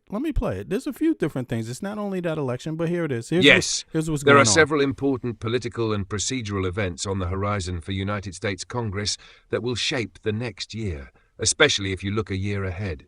Here are the major ones and what they could mean, given your interest in U.S. policy, external affairs, and political shifts. Key coming events and deadlines. 1. Appropriations government funding deadline. The U.S. fiscal year ends September 30th, and Congress must pass appropriations or a continuing resolution, CR, to keep the government funded. Budgetansvarig Committee. As noted, if nothing's in place by October 1st, we'd be talking about a partial government shutdown. FederalNewsNetwork.com, why it matters. A funding lapse can cause major disruption, political blame, could affect many of the programs you follow, SNAP, defense spending, investigations, etc. 2. Major OGRAS. Authorization expirations. Several key authorizations and tax credit programs will expire or require renewal in the coming years, some within 12 to 18 months. For example, enhanced ACA subsidies expire December 31st, 2025. Budgetansvarig Committee. Why it matters. If Congress doesn't act, major policy changes automatically happen, which may lead to political conflict or leverage. 3. Midterm/off-year election cycle. While the next full House election is in 2026, there are special elections, state-local shifts, and the wider landscape is gearing up. For example, the 119th Congress began Jan 3, 2025. Wikipedia. Why it matters. Just a year from now, political positioning will intensify. Legislation, oversight, and agenda setting will increasingly reflect that. What this means politically and for your areas of interest. Leverage and negotiation. With vital deadlines, funding authorizations approaching, Congress will have leverage points. For example, budget bill be used to attach policy riders around immigration, national security. Right. So we see that's what that's about. Now let me go back to Schumer real quick and hear that one more time. Yeah, Schumer's hilarious, yo. Schumer's very funny, but let's see here. Is only is say Republican with the Republican. Schumer went onto the floor to make this new offer to Republicans. We will agree with the Republican request not to start negotiations until after the government reopens. All Republicans have to do is say yes to extend current law for 1 year. Yo. It makes sense. You know what? And since what we're proposing said that in the chat? Is only a simple extension of current law, the Senate could do this within a few hours. Right. So speaking of the United States Senate, this just in from President Trump just a few moments ago. He writes this on his Truth Social platform, quote, "The United States Senate should not leave town until they have a deal to end the Democrat shutdown. If they can't reach a deal, the Republicans should terminate the filibuster immediately and take care of our great American workers," of course. Okay, so he's looking for the filibuster, and Republicans aren't going to agree to this because Trump has to agree to it. And so they can't do anything unless Trump says, okay, it seems like, right, in the Senate, or would they try to? I don't think they're going to do this. But if they did, I think that's okay. But check this out. Somebody in the chat wrote, who wrote that? Something about who wants to fund Nazi Who wants to fund Nazi ICE? Yeah. There we go. That's bits. Why would anyone want to fund? Exactly. And the reality of it is that ICE only got that temporary funding. You know, they didn't get their real funding, and nobody else did either. So, yeah. I'm thinking the stronger position for Dems is to stay in the shutdown, to be honest. And I actually think, I don't know what they're really going for, because obviously you don't say everything. You don't lay your whole plan out on the table. So I'm pretty sure whatever it is both sides are saying is not everything to what they want. You know what I mean? You keep some of it tucked away, right? But yeah, I think they should just hold out myself. But let me see. There's one more on this about the effects of this. Let's see here. Question for you on this Friday night of the worst political week for Donald Trump since he got back into office 10 months ago. Why is it that the president of the United States thinks groceries is an old-fashioned word? I do say this, beef we have to get down. I think of groceries. You know, it's an old-fashioned word, but it's a beautiful word. Yeah, Trump thinks shit is cheaper. On groceries. It's a very simple word, groceries. Like almost, you know, who uses the word? I started using the word, the groceries. When you buy apples, when you buy bacon, when you buy eggs, they would double and triple the price over a short period of time. You know, we lowered the cost of groceries. A simple word like that, groceries, it was like almost a strange word. I hadn't heard the word in so long, but what could be more beautiful than the word grocery? Now, we've been playing these clips of him for a while now, and beyond just the total weirdness of it, if you take a moment to just think about why he thinks this way, the answer is obvious, right? Donald Trump is an extremely rich man, always has been. He's just never had to think about groceries in his entire life. The word itself. You trusted a president who don't even know what the fuck groceries means? I mean, that's a bad... If you are a middle-class person who voted for someone who doesn't even know what groceries is,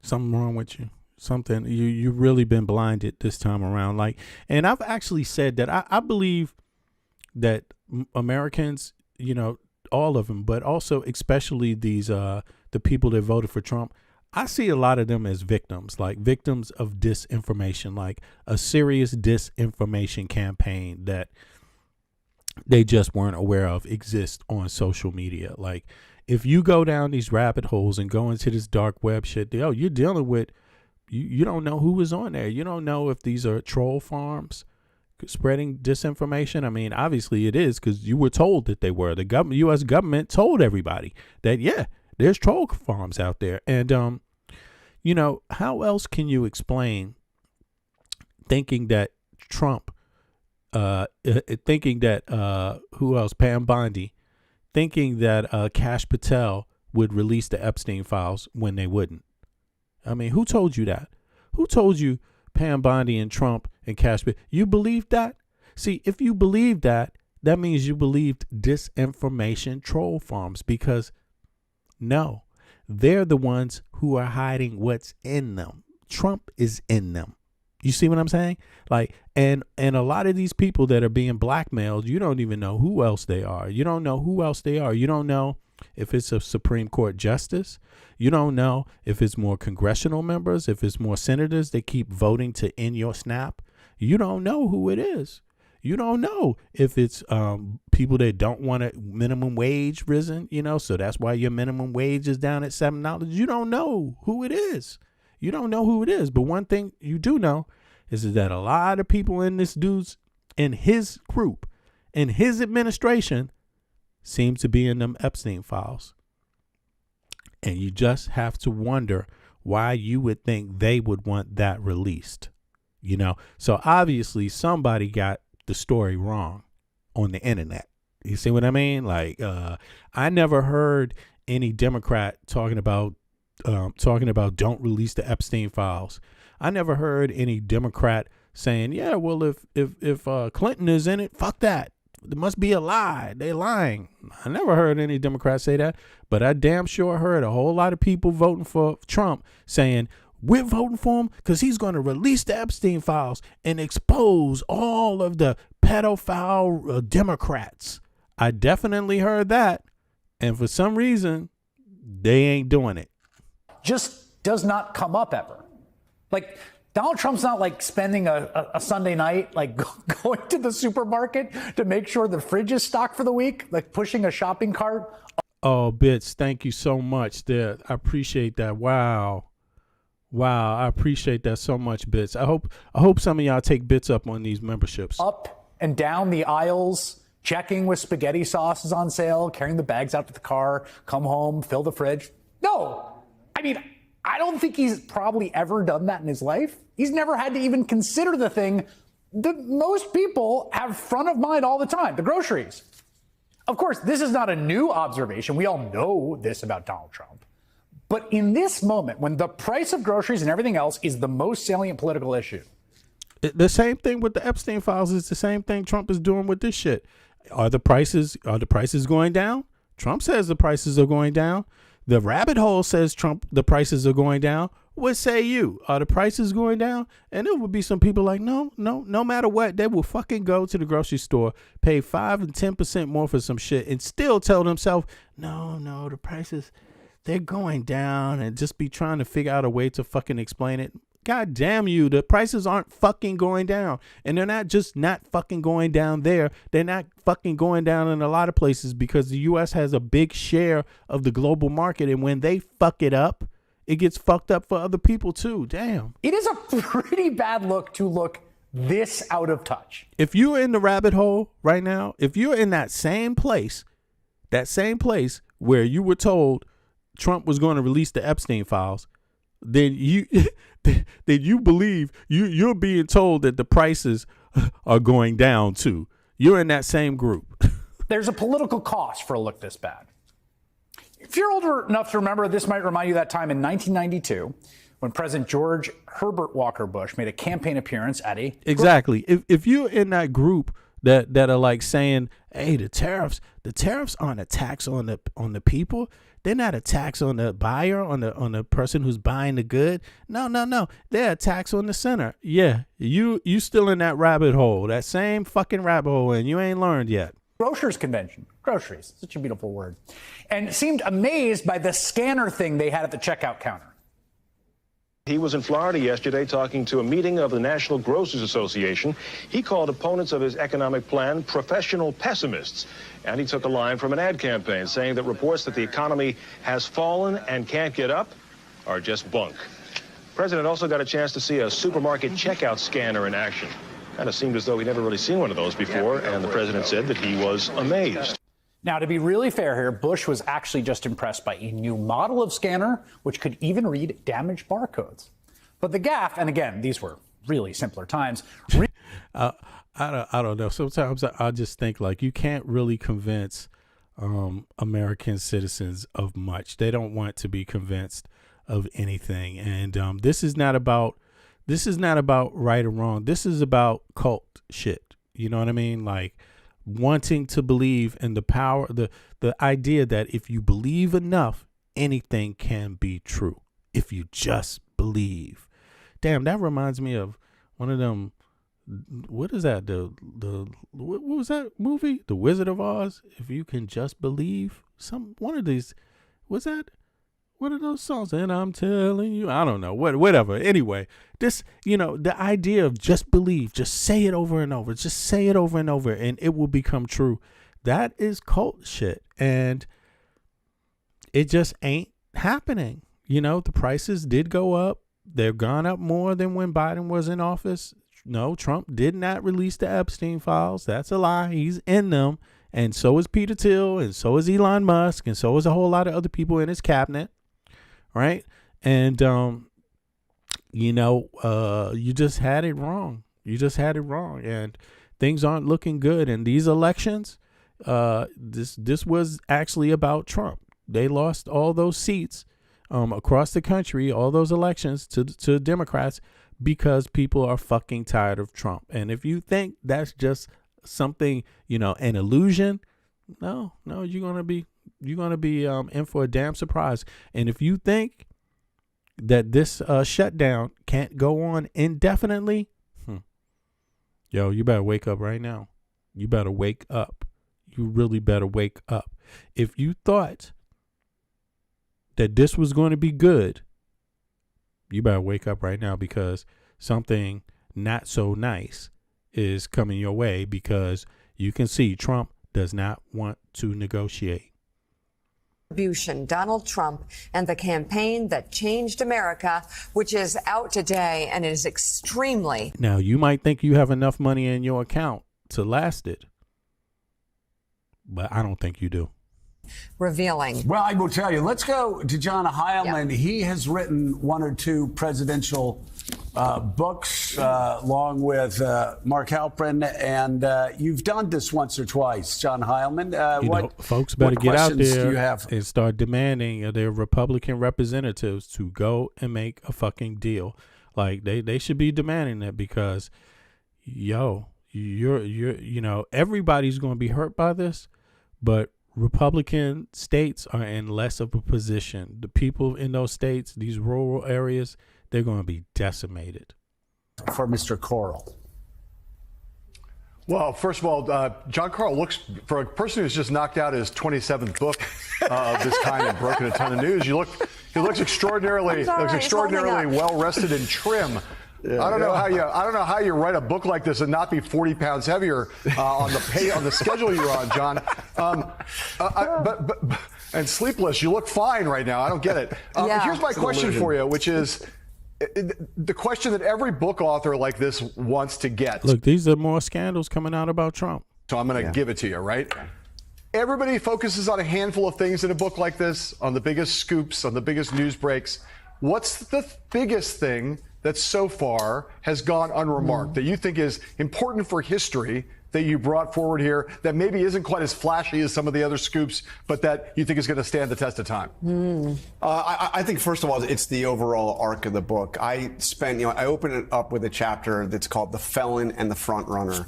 I had spent time at the courthouse at 100 Center Street in New York, where Trump was, faced that criminal trial in New York in the hush money case, and how that experience sets the stage for his victory and also his mindset, a mindset that was already locked in, but this just really set his focus on getting even with his enemies. And the other thing, John, is my chapter, which has not been talked about very much at all, on the transition in Mar-a-Lago. As you remember, there was a lot of talk during that transition about how much smoother it was going than Hey, Flowers, big up to you, Flowers. Trump in 2016. Susie Wiles has really locked things down. They've got a process. They're making appointments much quicker.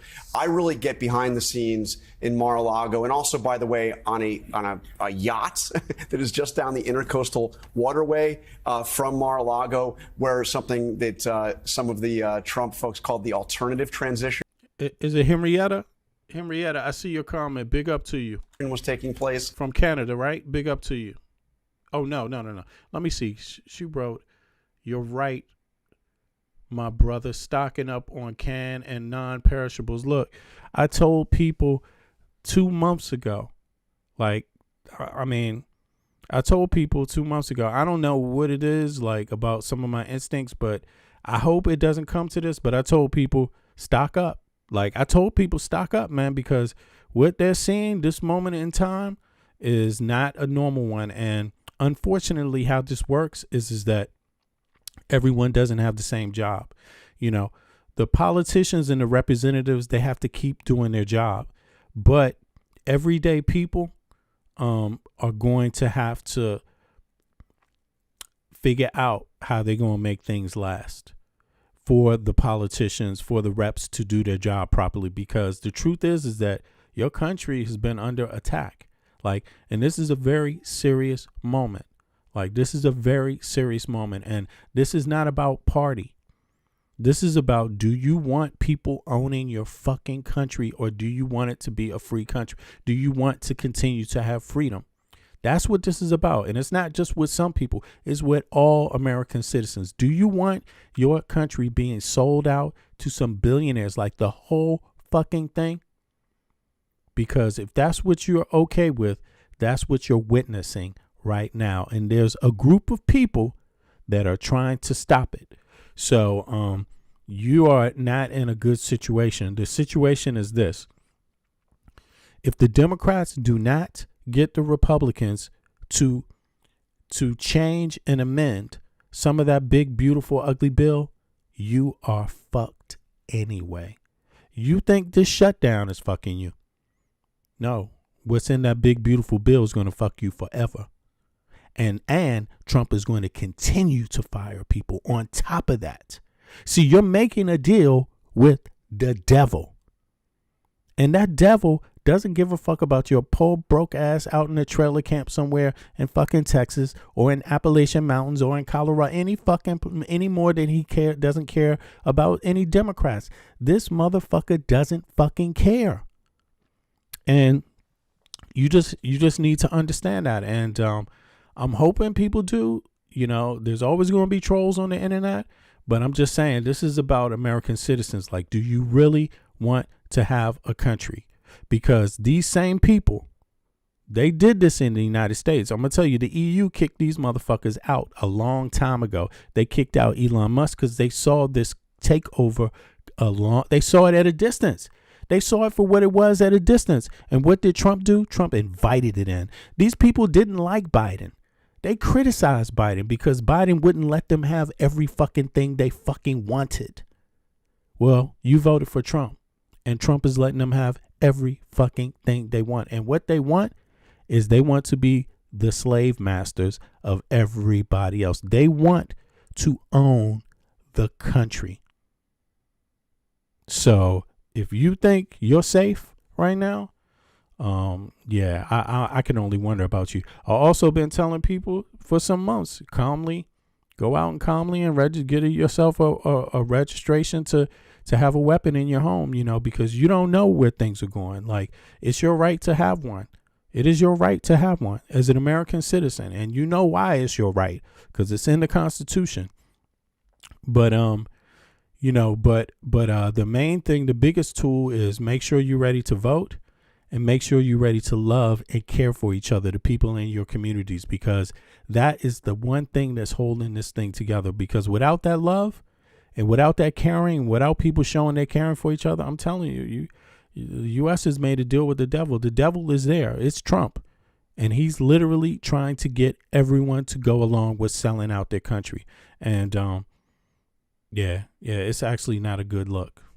Where they were pushing people like Matt Gaetz for Attorney General, Kash Patel for FBI Director, and having meetings just down the way from Mar-a-Lago and really setting the stage for some of what was going on. Right. All these people are nobodies, man. Kash Patel. Now listen, let me ask you a question, y'all. I'm going to get into Kash Patel and then I'm going to be out. But check this out. Let me ask you a question. I'm asking American citizens this, and people that live in the U.S., by the way, if you're a resident or if you're an American citizen, how much of your tax dollars, what percentage of your tax dollars do you think right now, before the big, beautiful, ugly bill kicks in, what percentage of your tax dollars do you think actually goes to bettering your own communities, your actual life, yourself, like childcare, healthcare, roads, schools, things like this, hospitals, this kind of stuff, clean water, these kind of things. To reduce electricity, keep the shit affordable, these kind of things, right? How much of your tax dollars, what percentage of the tax dollars you pay do you think actually affects your life directly versus what doesn't? Now, I just want to know, this is just a question for the American citizens or for the people that live in the U.S. How much do you think it's what do you think it is? Let me just see. What percentage of your tax dollars do you think directly impact your life positively? Let me know.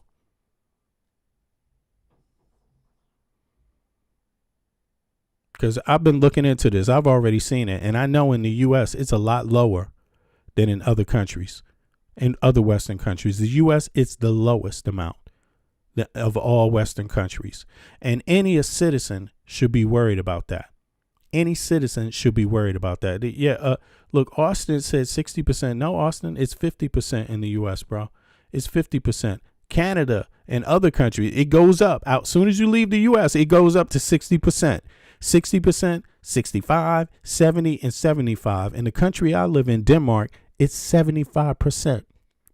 75% of the taxes I pay go back to my actual life. You know, in the U.S., United States citizens, 50% at best. It's actually between 45 and 50%.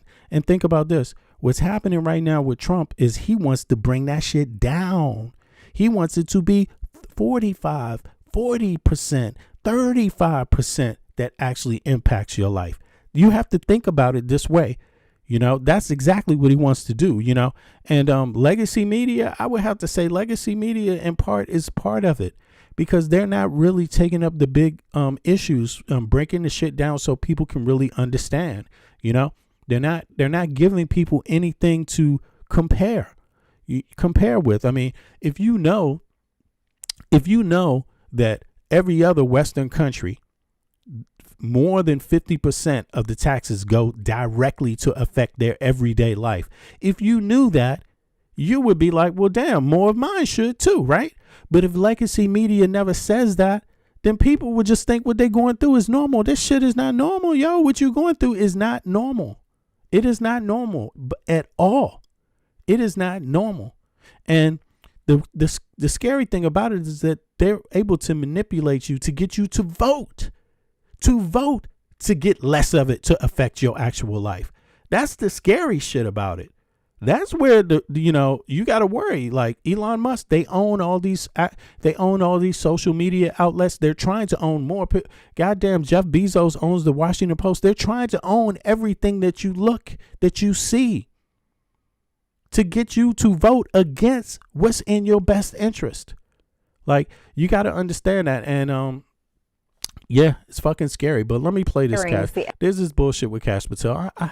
I hate this motherfucker. It's like, but this is who you look. Your tax dollars goes to this dude eating steak with his girlfriend. Like, your tax dollars. If you got a mother who's 65, 70, whatever, about to retire, her tax dollars is going to this motherfucker. FBI Agents Association, which represents 14,000 agents, including more than 90% of all active FBI agents, has issued a blistering public rebuke, calling Kash Patel's actions, quote, erratic and arbitrary retribution. As a part of the ongoing purge at the FBI, several agents who worked on investigations related to Donald Trump's attempt to overturn the 2020 election results were fired by Kash Patel earlier this week, then reinstated after pushback from none other than acting D.C. U.S. Attorney Jeanine Pirro, only to be fired again by Kash Patel the next morning. After that nonsensical and arbitrary whiplash, an FBI Agents Association spokesperson telling Axios that the firings, quote, highlight the chaos that occurs when longstanding policies and processes are ignored.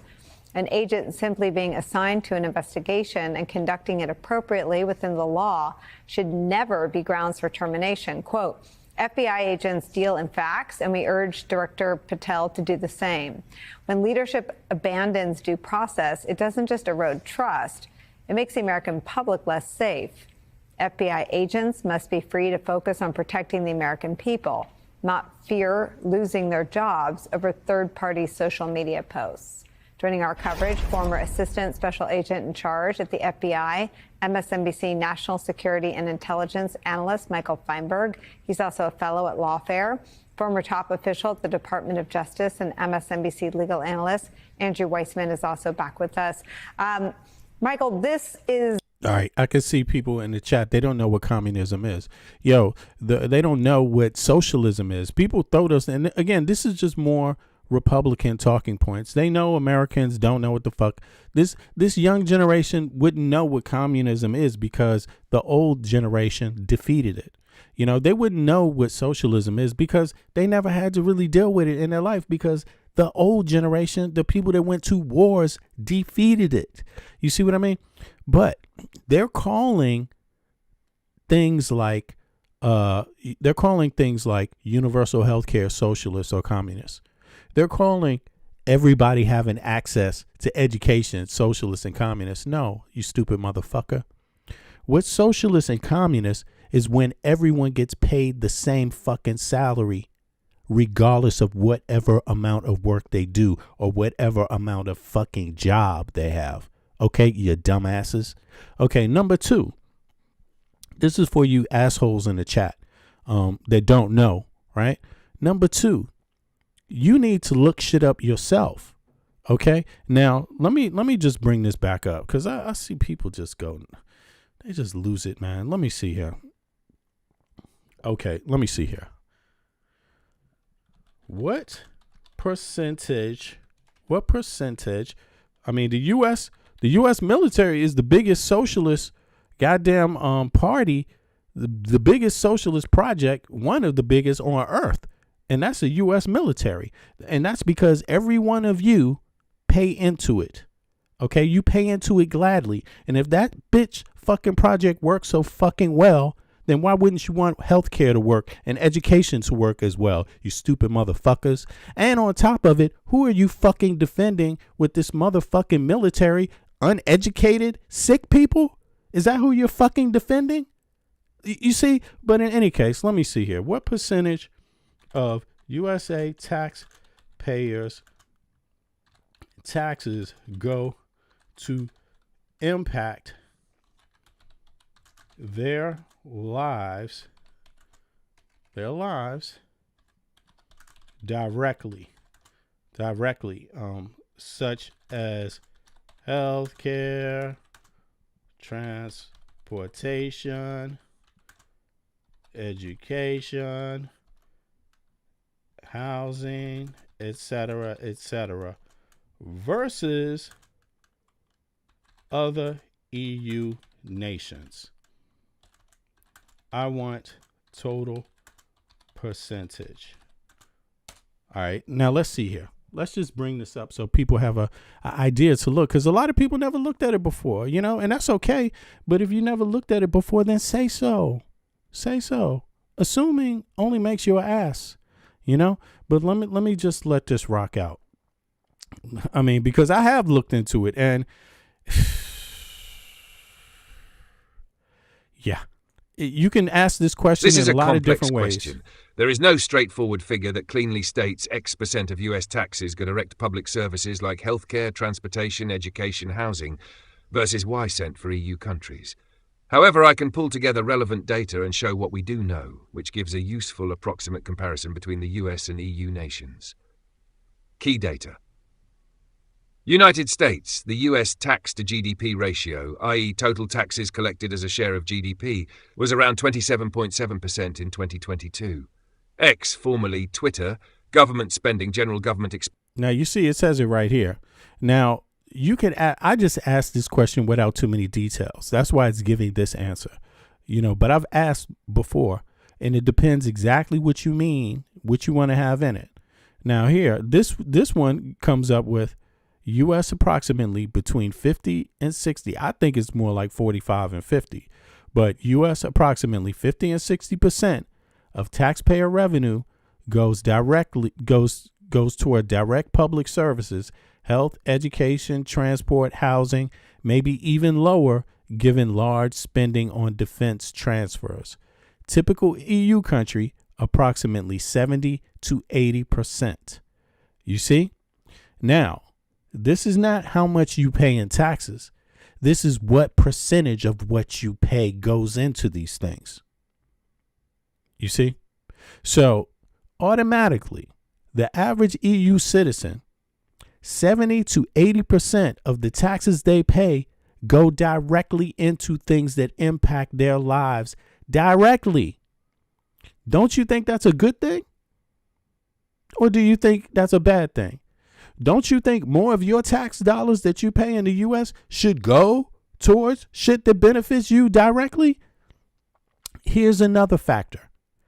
At the same goddamn time, more of the taxes or less of the taxes that you pay in the U.S. actually go directly to your life, to something you benefit from directly. At the same time, guess who brings home $1,000 more money in their pocket after they pay taxes and after they pay their expenses? Guess who does? People in the EU. That's who does. It's people in the EU. And if you need somebody to look it up for you, smack yourself. Go look it up yourself. You should be smart enough to look it up yourself. If you're a voter, you should be intelligent enough to look it up for yourself. If you're actually paying the motherfucking taxes and living that life, if you're living that life, you should be smart enough to look it up yourself. That is just crazy. Now let's look it up again. On average,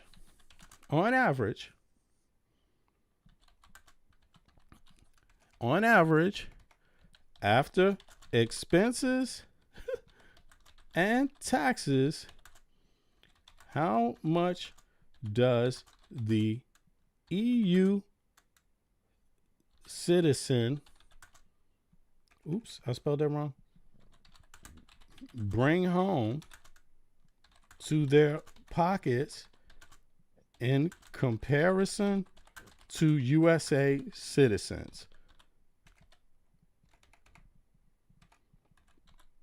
I mean, yo, I've lived in the US and in the EU. So I actually have some qualified experience with that too, like actually experiencing it in real life, not just theory, right? But here we go. Let's just look at this. And this is not exact, but it should be. Here are some approximate figures and context for how much an average US citizen and an average EU citizen bring home after taxes and transfers, meaning their net disposable income, keeping in mind variation across states' countries. United States, according to one source, the US has a mean household net adjusted disposable income per capita above USD 42,000 in earlier years for OECD countries, with the US and Luxembourg cited as USD 42,000. OECD, another source StatRanker, Look projects at this. for I can stop 2025 it right the US here. real disposable Here it is income right here. capita PPP. Look, it's right here. On average, it's even more than 1,000. But look at this. 19, you see that? 19,000 EU. After expenses, after taxes, after household expenses. That includes education. Or you can make this list up yourself. What they're talking about is net disposable income. You see? Now, here's the thing. When you're dealing with net disposable income with EU people, healthcare is not a factor. You see what I'm saying? That's already inside of their taxes. So none of this 19,000 is going to healthcare. None of this 19,000 is going to education. None of this 19,000 really is going to childcare. Very, if at all, very little. You see what I'm saying? Like, that's what universal healthcare does.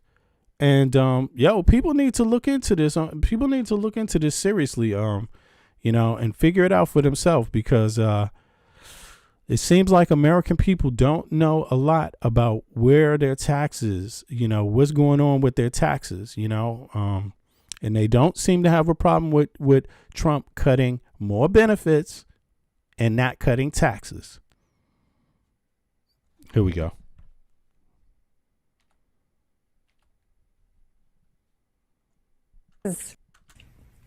In substance, a lot of the things we've heard from you in your first post in Lawfare and on your appearances on this show, but just tell me the significance of it coming from the association that represents 90% of the active duty agents. This statement is actually quite extraordinary, and it's for reasons that may not at first be obvious to the general public. FBI agents, for a variety of reasons and a variety of statutes, do not have access to a lot of the mechanisms other federal employees have to protect their rights and their livelihood. FBI agents cannot unionize. Most of them do not have access to the Merit Systems Protection Board.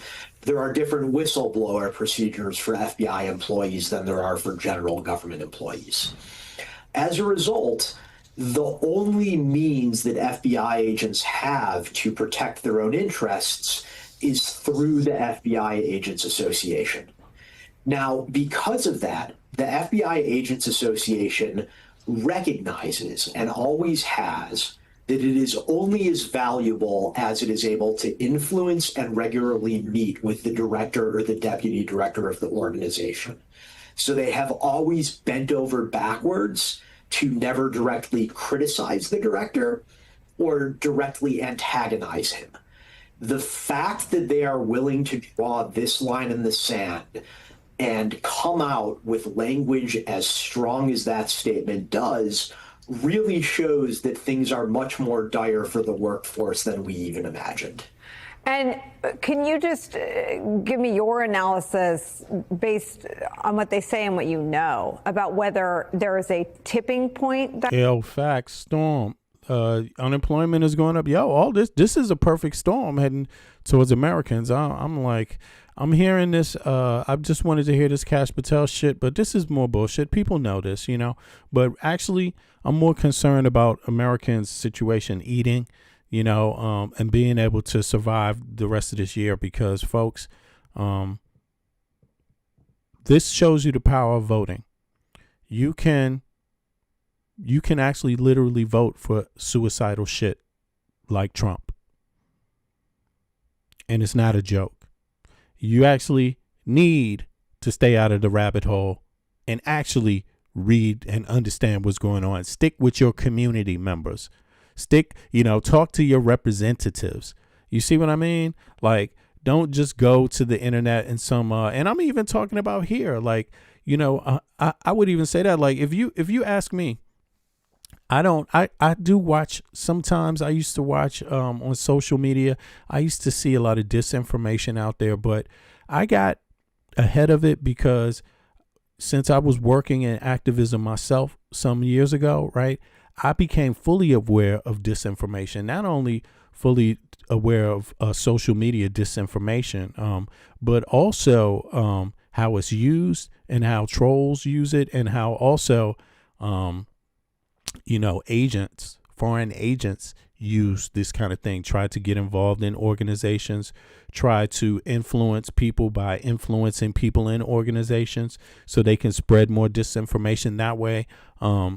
This kind of shit. And this already happened in the U.S., there were foreign agents dealing with like Uhuru movement. I don't know how many of you know that, right? But the same foreign agent that was trying to fund and give money to Uhuru movement, which is like a leftist organization, quote unquote. You could say they are, right? I think they just weird. I don't even call them left because I don't think they're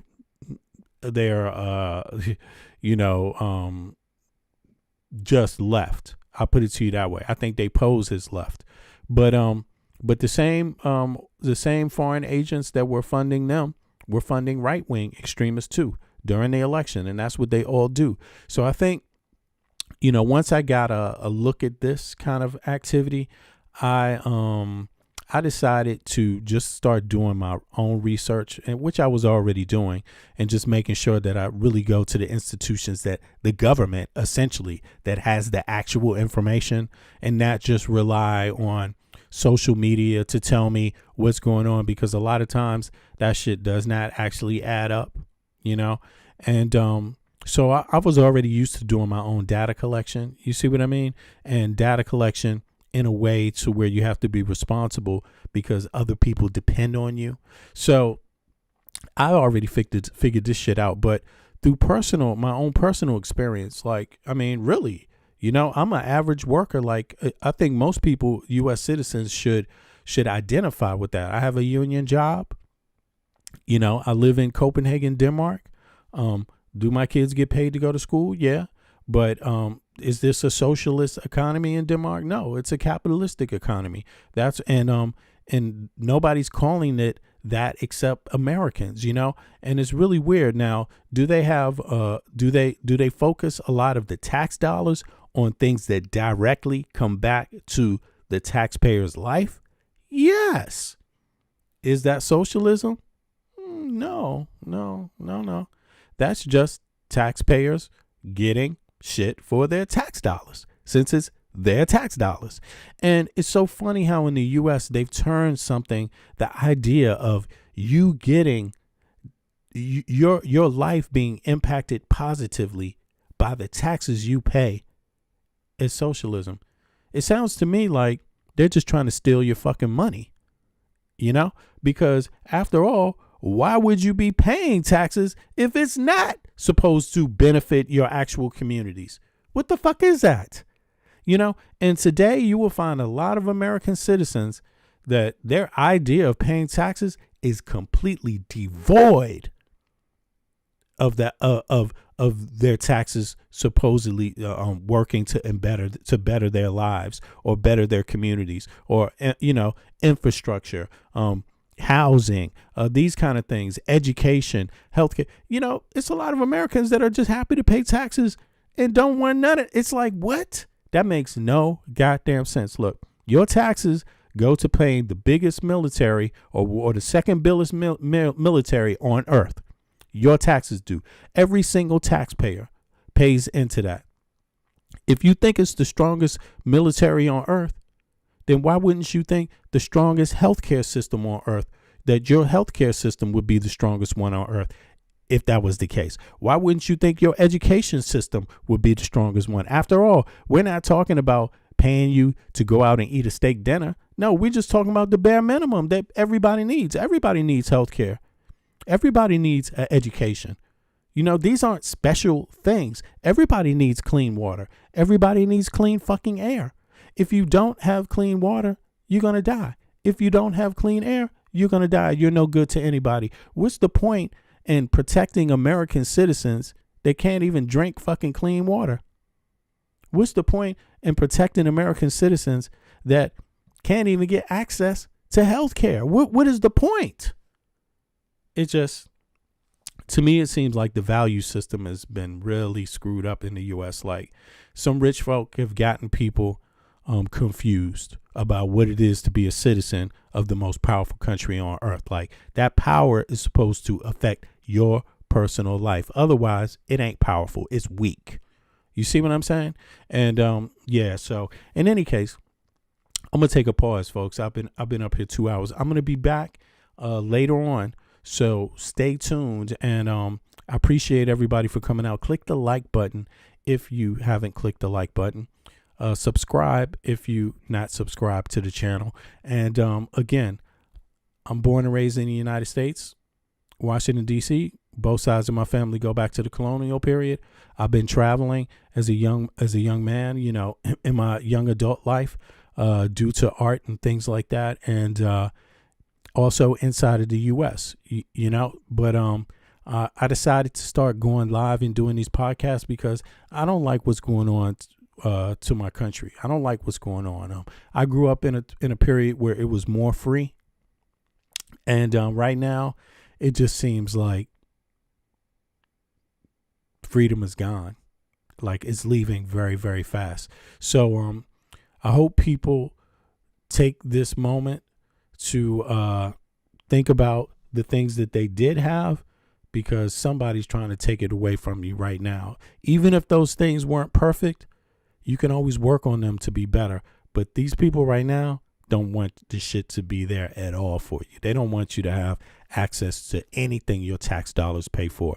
They think that these tax dollars you pay are to make Elon Musk and Peter Thiel and these billionaires richer. They think that is your place on earth, to make them rich, like literally. And guess what?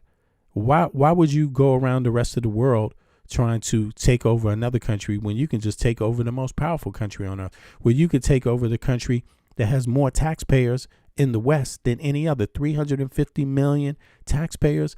That's what makes the country strong. But if that money ain't used to secure the taxpayers a fair, decent life, then it's a problem to the taxpayer. That money can be turned on you, and that's exactly what they're doing now. They're turning your tax dollars against you. So think about that the next time you decide to vote, and you decide that, hey, Republicans should have all control. They should control the Supreme Court. Yeah, why not? Fuck it. They should control the Congress. They should control the Senate. They should control the White. Think about that, because that's what you got right now. You got exactly that reality. And to me, that looks disastrous, So, but in any case, I'm out. I'll be back in a little bit, y'all. I appreciate y'all. Everybody be good, okay? And let's try to love each other, man, and treat each other with some kindness while we have this time to do that because yeah, shit is not looking good at all right now. I'm just like, wow, yeah, y'all. In any case, let me look at the chat real quick while I throw up a tune and be out real quick. Let me see here. Let me look at the chat. What y'all saying? Oh, right. Okay. I see you. There you go. Some of y'all got these memberships. I appreciate that. Yeah. Thanks again, Bits, for giving folks those memberships. I'm gonna do like some more private lives because as shit gets heated, you see freedom of speech is under attack, and it's not necessarily going to be preserved for everybody. So I'm being mindful of that, and yeah. But in any case, I'll be back with y'all in a couple hours. Be good. Enjoy your weekend.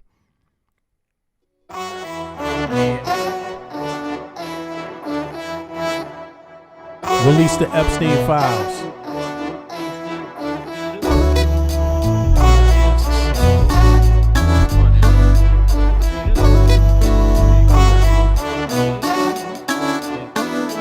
Can you feel it? Nothing can save ya, cause this is the season of funky behavior. I came to relax your mind, you can recline. On what? On this here rhyme. I like the style, I'm staying for a while. It helps me show cats that I'm versatile.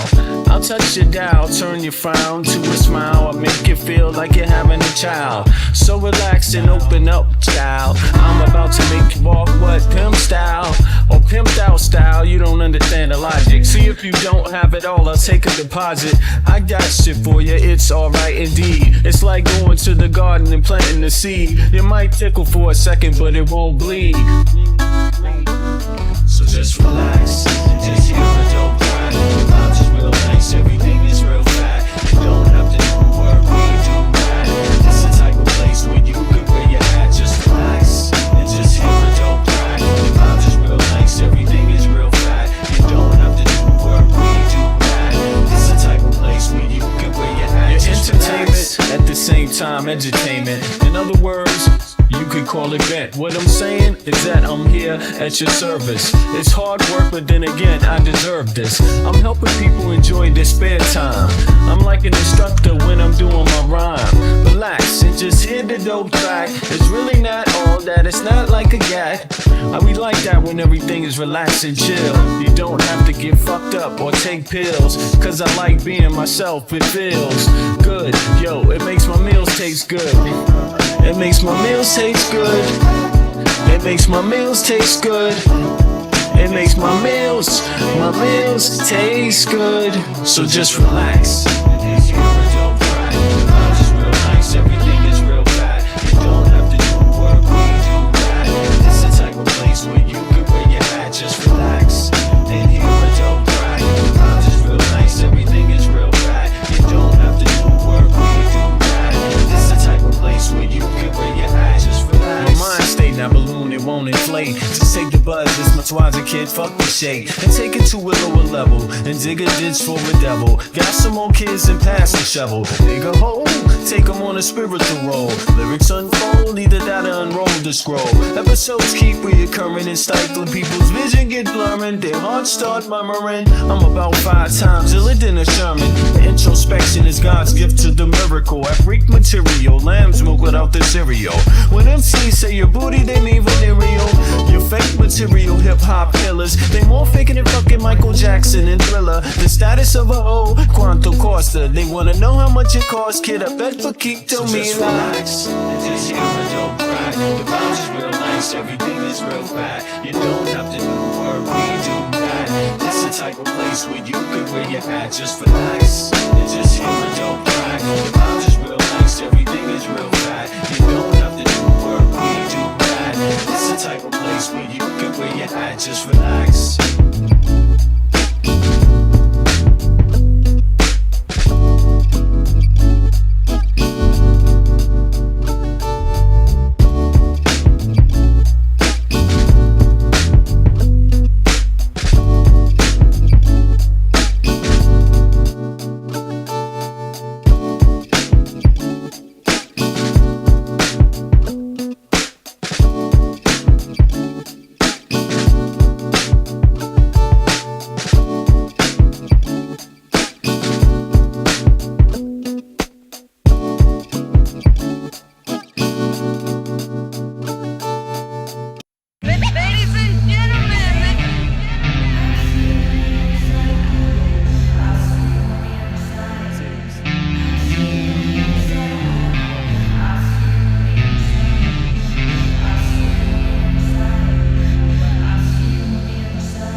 they want war. Crime babies looking for food, starvation, the recipe, people subdued.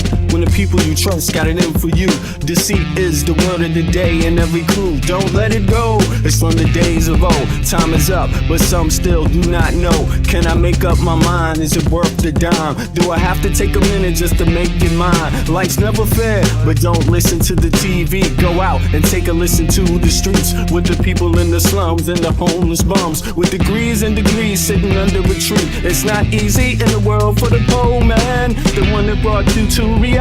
See, they don't want you to know about the black sheep. Even 7 roads to the 12 families all around the globe with an ancient code. Is it really asking a lot to say a dead old? Cause we sitting on the earth looking back at extinct. Then I'm standing on some ground that's about to sink. I ain't scared for a minute, I ain't about to blink, but I documented for the world what I see and think. Feel we on the call and up and we on the break. All Congress gonna do is waste paper and ink. Vote or die, you voted and you'll die. You can have it both ways, can't say it's a lie. You can march all you want, but they playing you wrong. They only understand war, it's the same old song. They want war, all they really want is a war. Diversionary tactic to make the big score. The diamonds in the morning, you know they want more, but they wanna keep you low, so they manifest the war. War, all they really want is a war. Diversionary tactic to make the big score. The diamonds in the morning, you know they want more, but they wanna keep you low, so they manifest the war. Like a lotus coming out of the mud with colors, I create envy in those with power but jealous. I unify the poor with my song, the hell with the others. Descended the way they treat indigenous brothers, cause I understand we link forever. They try to hate us even though that we keep it together. I'm not talking about controlling the air or the weather. I'm talking about maintaining the truth, the high endeavor. A rebel drops bombs in the midst of trouble. The free world counterattack and now there's double. But nature gets the shit in a way that's subtle. If you stop the machines for a minute you might hear, but they won't cause the TV's whisper in the ear. And capitalism has eyes that don't tear, and they cloud up and get crazy and won't steer. And like an ad, it's hard to get an ass to listen. Living like this is like living in prison. It's hard to keep hope when you're living in prison. The spiritual thoughts, so yes, the mental prison. The outside, yes, it's got to get through. Something's gotta die, so something here can live. Your life is nothing if you got nothing to give. Keeping the spiritual, yes, disguised as religion. Controlling your mind, the mental prison. They want war, all they really want is a war. Diversionary tactic to make the big score. The diamonds in the morning, you know they want more, but they wanna keep you low, so they manifest the war. War, all they really want is a war. Diversionary tactic to make the big score. The diamonds in the morning, you know they want more, but they wanna keep you low, so they manifest the war.